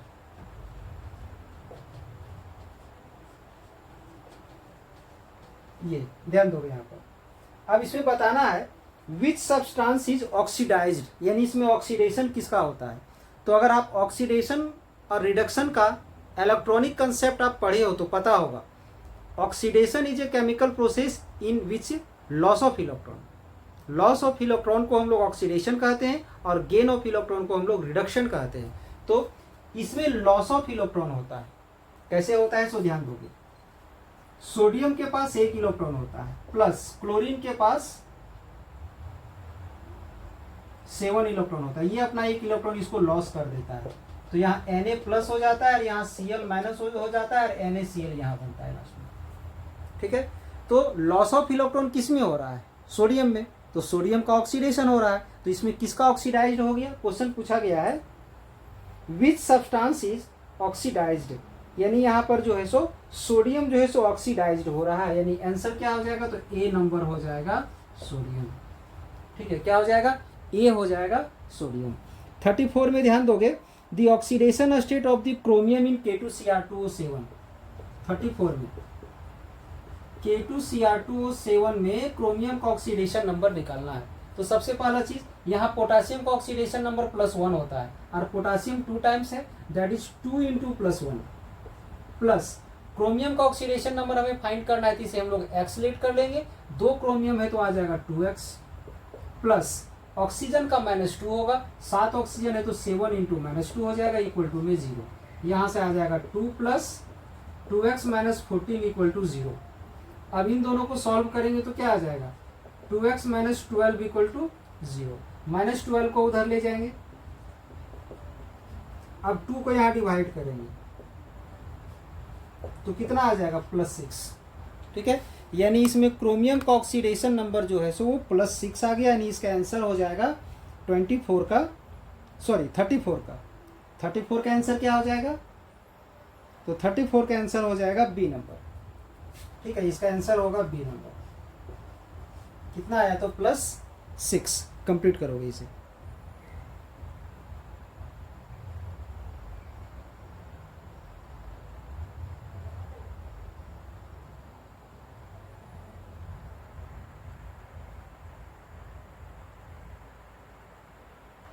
नेक्स्ट क्वेश्चन है the change in enthalpy for an exothermic reaction, यानी एक एक्सोथर्मिक रिएक्शन के लिए चेंज इन इंथैल्पी क्या होता है। इसके लिए सबसे पहले आप ध्यान दोगे यहाँ पर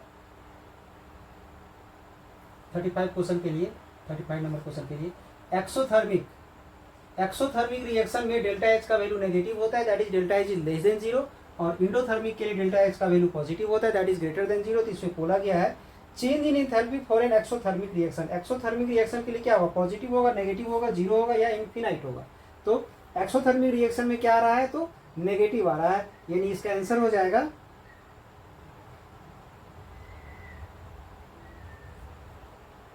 क्वेश्चन है, फिर से रिपीट करते हैं। Change in enthalpy for an exothermic. Exothermic में चेंज इन एंथैल्पी क्या है? तो नेगेटिव है, ध्यान दोगे। क्या है? तो नेगेटिव, यानी इसका आंसर क्या हो जाएगा? तो बी नंबर हो जाएगा। ठीक है, इसका आंसर भी आंसर की में गलत है, बी होगा इसका आंसर, नेगेटिव हो जाएगा। इसके बाद ध्यान दोगे, which law of the thermodynamics define entropy.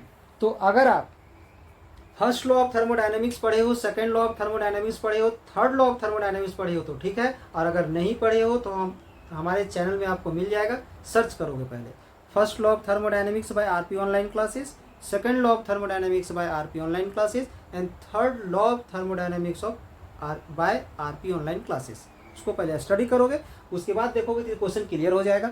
तो सेकंड लॉ ऑफ थर्मोडायनेमिक्स में इंट्रोपी का जिक्र किया गया है। ठीक है, सेकंड लॉ ऑफ थर्मोडायनेमिक्स में इंट्रोपी का जिक्र किया गया। यहाँ पूछा गया है which law of thermodynamics define entropy, तो सेकंड लॉ ऑफ थर्मोडायनेमिक्स हो जाएगा, यानी 36 का आंसर हो जाएगा सी नंबर। 36 का आंसर क्या हो जाएगा? तो सी नंबर। अब 37 में आते हैं हम लोग।